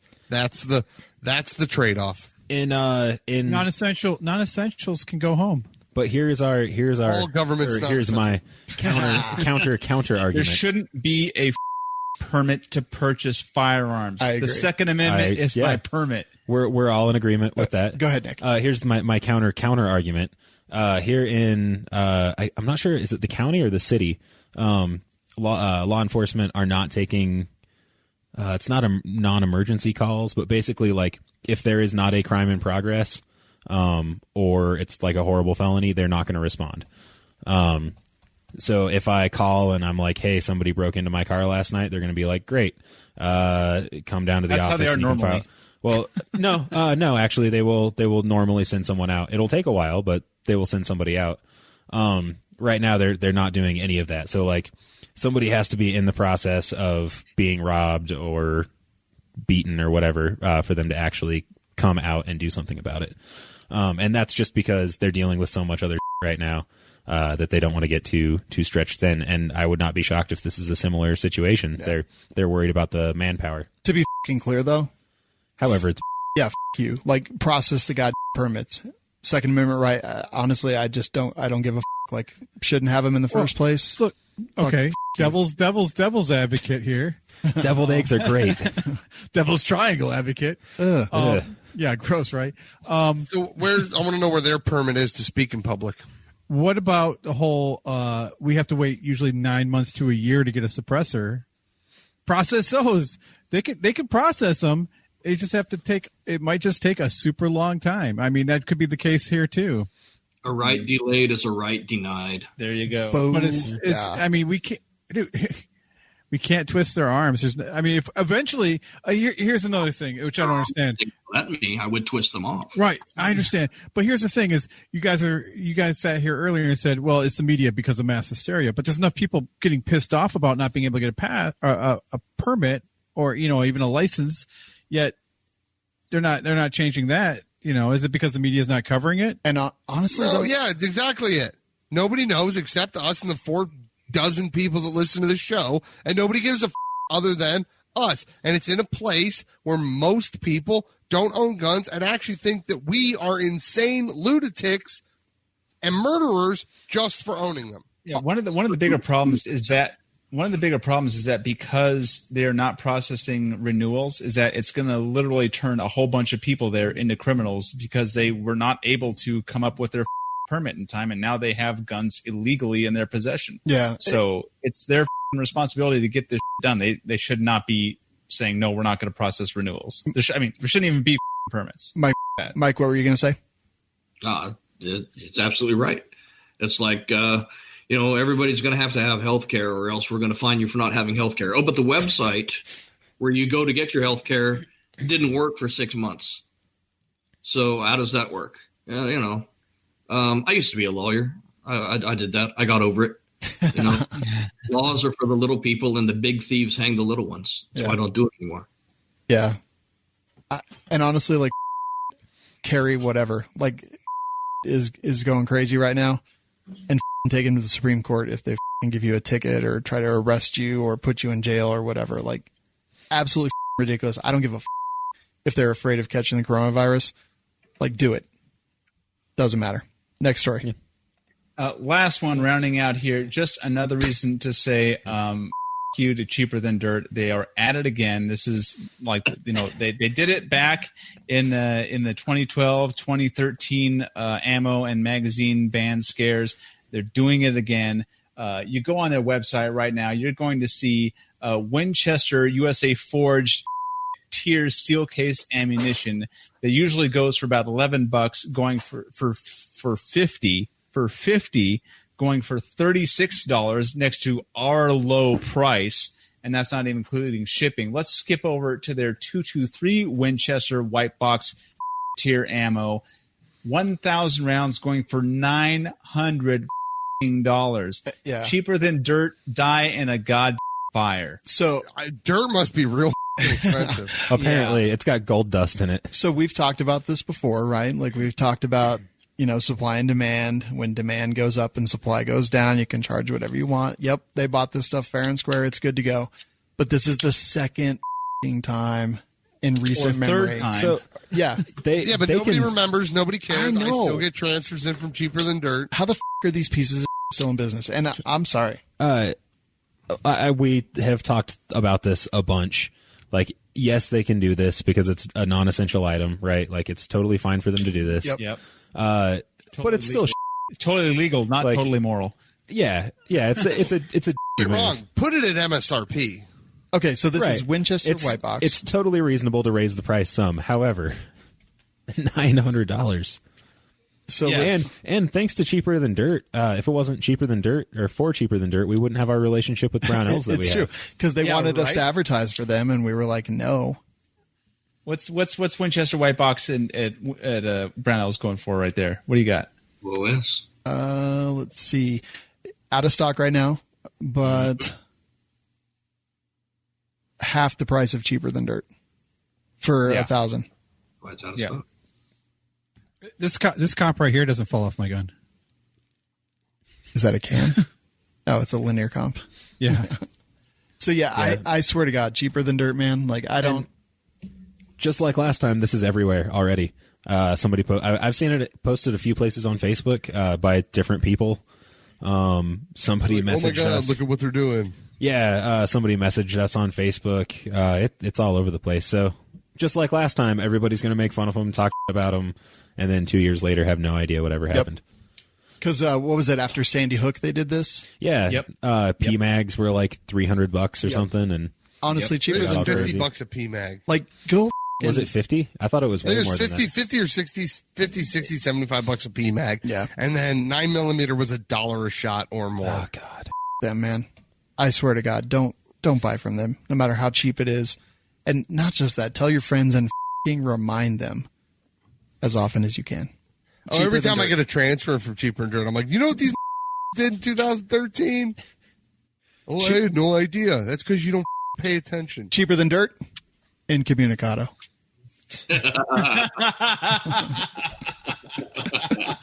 If only. Oh my God. God. Does that mean I can murder them? Make the phone call, Shawn. And is there money behind it? I bet people would pay. Let's do a GoFundMe. I'm like, you know how I feel about Cheaper Than Dirt? If I kill them, do I get to take their ammo and sell it in my store? Sure. I'm in. This is how I feel about Cheaper Than Dirt. If I can find it. See that shit like I don't with you. I got no feelings to go. I swear I had it up to here. I got no ceilings to go. I mean, for real. How you feel? Get 2 cents if it ain't going towards the bill. Yeah, and every day I wake up celebrating. Why? Because I just dodged the bullet from a crazy. In all honesty, right? Yeah. I own a retail establishment. I have ammo coming in that I ordered before this started, and I will have a plethora of 9mm ammo in the next coming days. In a time when people are scrounging for it. To alleviate hoarding and people I had a guy walk in, I had 3,000 round cases sitting on the shelf. They just came in the mail. And the guy goes, you got any 9mm? And I said, yeah, I got 1,000 round cases over here. He goes, I'll take all of them. I said, no, you'll take one of them. Yeah. And he was like, what? And I'm like, you'll take one of them. Well, Don't be a you. Like, you're going to sell it either way, right? So right. I know I'm going to sell it, and I'd rather have 3 happy customers than this guy that I've never seen before. Like, you can go yourself. Good for you. But to alleviate hoarding such as that, I feel like I need to raise my prices to kind of stop people. Yeah, but there's a limit. I agree, but where's that limit? We've had this conversation all day. Me and my manager have been having this conversation all day. Where is it? Is it MSRP? Is it 10, 15% above MSRP?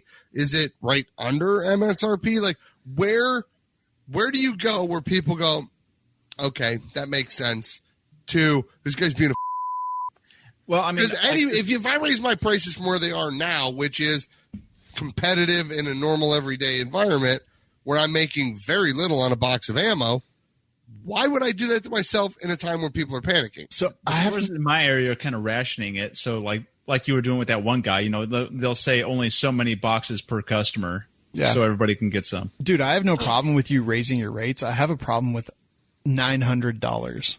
No, I get that. Like MSRP on a box of but MSRP on a box of like federal white range ammo. MSRP on that is like $17. So what if you double? I don't think that's unheard of. I mean, I'd say that's acceptable. Where you live. Where I live, that's normally $11 a box. No, I know. Where I live, it's $11 a box too. Let's say I'd say it would be acceptable to go MSRP. Let's say 1,000 rounds of 223 is going to be what? Normally I sell it for about $350. So if you were to raise it, I just sold one for $400. If you were to raise it to like $500, if you were to raise it to $600, like I don't hate it. I don't like it, but I understand supply and demand, and like I don't disrespect that. And I need to make the profit now because I'm not going to have anything to sell for the next 3 months. Exactly. So I don't hate that, but I don't understand why they go so out. I don't understand why they lose their mind to the point where they're charging 90 cents a round for Winchester white box. Literally the worst ammunition that has ever existed. Yeah. Terrible. It comes rusted out of the box. I'd rather shoot steel case. Like I hate Winchester white box. So I don't know. We've talked about it before. Like I understand that it's their prerogative. They can do what they want, but they're just it's a company. Well, like, yeah. And locally, like, I just don't want to get known as that guy. Good, but like I don't want to get known as that guy, but it's like, and I'm not going to say it's tempting to make the profits now, but I kind of need to make the profits now because I'm not going to have anything to sell for the next 3 months. I get that. So it's like, change the name of your shop to More Expensive Than Dirt, and then charge $950 for 1,000 rounds of 223. A little pricier than we used to be. If you ain't got, if you don't do it, you ain't got no nipples. If you would have calmed the down, we wouldn't be in this mess in the first place. .com. All right. .com.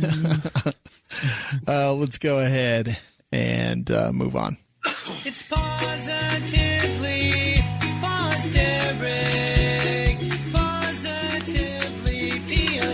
Derek. Got that offbeat, Nick. All right, so this is brought to you by Patriot Patch Company. They sold out their most recent drop in 3 minutes. Yeah. The Charmandalorian. It's Charmander I didn't Pokemon. see it. I was so sad I missed it. It's beautiful. It's Charmander Pokemon in a Mandalorian. Let me keep interrupting you. Please do. I love it. It's awesome. It's awesome. And they sold it out in 3 minutes. Screenshot of this or what? What's that? Can we get a screenshot of this thing? Or Yeah. Charmander. Because that's the only way you're going to see it because it's not available anymore. Oh, God. Hold on. I'm trying to find it. But so they do patch of the month, but they also do a bunch of drops and like custom stuff. Will they custom make me a Charlamander? I don't think so. Charlamandalorian? I'm going to have to go to their Facebook page. I'm looking because it's worth it. I want to show the people who are actually watching Patriot Patch Company. It's funny how when you're under pressure, you can't type. You can do it. I have faith. I can do it. But it's do you have a paintball range at your near you, Jeremy, in Valley City? What? Is there a paintball range in Valley City? Yeah, there's Valley City Paintball. How is that? It's a Name farm, checks out. and they have like things just set up in the woods. John Doe was asking. Oh, they set up in the woods? Yeah, I used to date that guy's sister. I was like, he used to date that guy? Yeah, that's where my brain stopped when he was talking. He dated both. Wait, what? I used to date that guy's sister. She is smoking hot. Oh, the patch swap. I'm like, where is it? I don't see it. Patriot, Patchco, patch swap group. I know that this is taking forever, but it's worth it. That's why I'm talking about other stuff while you do that. Oh, here it is. Okay, I'm going to go to share screen. Bada bing, bada boom. Oh, whoever's coughing, I hope you feel better. So that's the Charmandalorian. Amazing. That's awesome. He was posting teasers all week on the Patriot Patchco patch swap group, which is pretty awesome. So I straight up, without a doubt, took advantage of my relationship with Jake. Because I was like, I will never remember to go buy a patch, and I have to have this. Someone just sent me cheaper than dirt, $8.99 for 1,000 Winchester White Box 223 and $500 for 1,000 steel case 9mm. Yeah, that's what we just talked about. God. Yeah. That's crazy. Anyway, Patriot Patchco, patriotpatch.co, coupon code WLS saves you 10% off, and like they have awesome stuff. Go check them out. I promise you'll be interested. And if you're not, if you don't like what they have to offer and you do like patches, Nick will send you nothing. Absolutely nothing. One square of toilet paper. Nope. Can't spare it. Literally cannot spare it. Cannot spare one square. That's Seinfeld. Should have bought the mega rolls. Yes, you should have. Genius, Jeremy. Jeremy, take it away with the reviews. Yeah, you are going to buy that next Christmas, aren't you? I'm not even waiting until next Christmas as soon as it's in stock. If we're still alive. All right. Am I Crazy by Alex J. 5 stars. Let's say some malevolent group, the government. Powerful corporations, the Rothschilds. What would make you think a tinfoil hat could protect you? A tinfoil hat is just an antenna and will let them beam the thoughts right out of your head. That's actually a really good point. What I mean, because when we were kids, we used to put tinfoil on the antennas on your TV. In the new Transformer, she puts her cell phone in a bag of chips, and later on, it's found that it doesn't work at all. Oh, that was in Enemy of the State too. Oh yeah, that's right. That was a good movie. He said if you're going to put your phone in a bag of Doritos, keep them in a bag of Doritos because she obviously takes it out. Oh yeah, that's how he found her. So yeah, I don't know. I mean, it's a good point. Mike, you have a tinfoil hat, right? Oh, of course. Yeah. I don't know. It's a good point. How did tinfoil hats start? That's a good question. Oh, somebody who with schizophrenic tendencies who thought that aliens were talking to them. Like, did you ever watch Better Call Saul? Yeah. Oh, yeah. Mm-hmm. And like the brother thinks he's allergic to electricity. Yes. Yep. Yeah. Oh, got it. You know what I love more than anything is cake. Websites People that are mentally unstable and making fun of them and their problems in life. It's websites that have what? That didn't even make sense. It was oddly specific. Yeah. Normally I get it, but not this time. So let's see. Saying someone's wearing a tinfoil hat. Originally, the term referred to the practice of wearing headgear consisting of metal foil to block mind reading.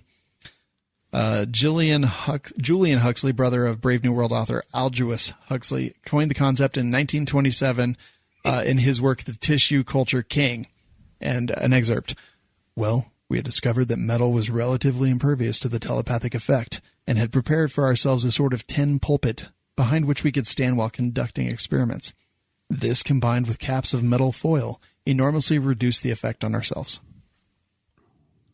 All right. Yeah, there we have it. The Tissue Culture King, 1927.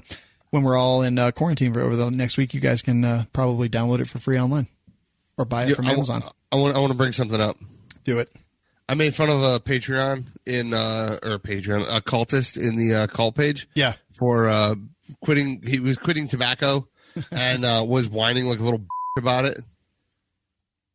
So to prove a point, I have not had any tobacco since Friday. And if you think quitting smoking or chewing is hard, you're a Oh my God. Good for you, Jeremy. That is good, actually. Okay. Like, I don't get it. Like, I don't even have cravings. I don't have like, just stop if you want to stop. Stop being a Brad, it's pronounced Aldous. Sorry. What did I say? Aldous? Whatever. So. I don't care. Yeah. Is that like the guy from Harry Potter? I think so. Yeah, something like that. What Here we go. Is it muted? Aldous Huxley. Aldous Huxley. Aldous. Okay. I didn't know. Wasn't that Dumbledore's name? No, that was Albus. Albus. Getting up Aldous into this business. All right, let's wrap this up. We've got a bunch of giveaways. WeLikeShooting.com/giveaways where you can enter to win. Cult members get extra entries so you can double up if you want to. Mike, been awesome, buddy. I quit using meth, cold turkey. Of course, I never started using meth, so it kind of worked out for me. Right. I'm not like you could use. Hey, I'm not drinking anymore. And you're not drinking any less. I'm not drinking any less either. Mike, it's been awesome, That's a good man. song. I'm excited for the Blade to come out. I'm excited for all this stuff. You guys are, in my humble opinion, you're doing a fantastic job. Thanks. We're trying. We're doing everything we can. It's been fun, guys. Y'all. Likewise, man. Likewise. They can find you on Swamp Fox Optics pretty much everywhere, right? Yeah. And you're pretty active in forums and stuff, right? Yeah, I'm on AR15.com quite a bit in the optics forums there. A lot of people they want to talk to a guy that talks like a shooter and doesn't. So there I am. All right, good stuff, man. Swamp Fox Optics, coupon code WLS is life, saves you 25% off all the time. Join a gun-related advocacy group such as Firearms Policy Coalition, Gunners of America, the Second Amendment Foundation, whatever it happens to be. Get involved as an individual because they'll only do so much. Uh-oh, it started. Coronavirus. Guys, we're here live every week on Mondays and Wednesdays until the government shuts us down, but we're on demand every day. WeLikeShooting.com/shows where you can subscribe. As we always say, guys, thanks for listening. Get some medical training. Don't get the coronavirus. And shoot straight. Okay. Wub. I've got priapism. You've got priapism? Or always popular. Or a poroprism. Forever roll. Twinning. Ooh, I like that one. It sounds nice, doesn't it? It does. Quality. What do you guys think for the title?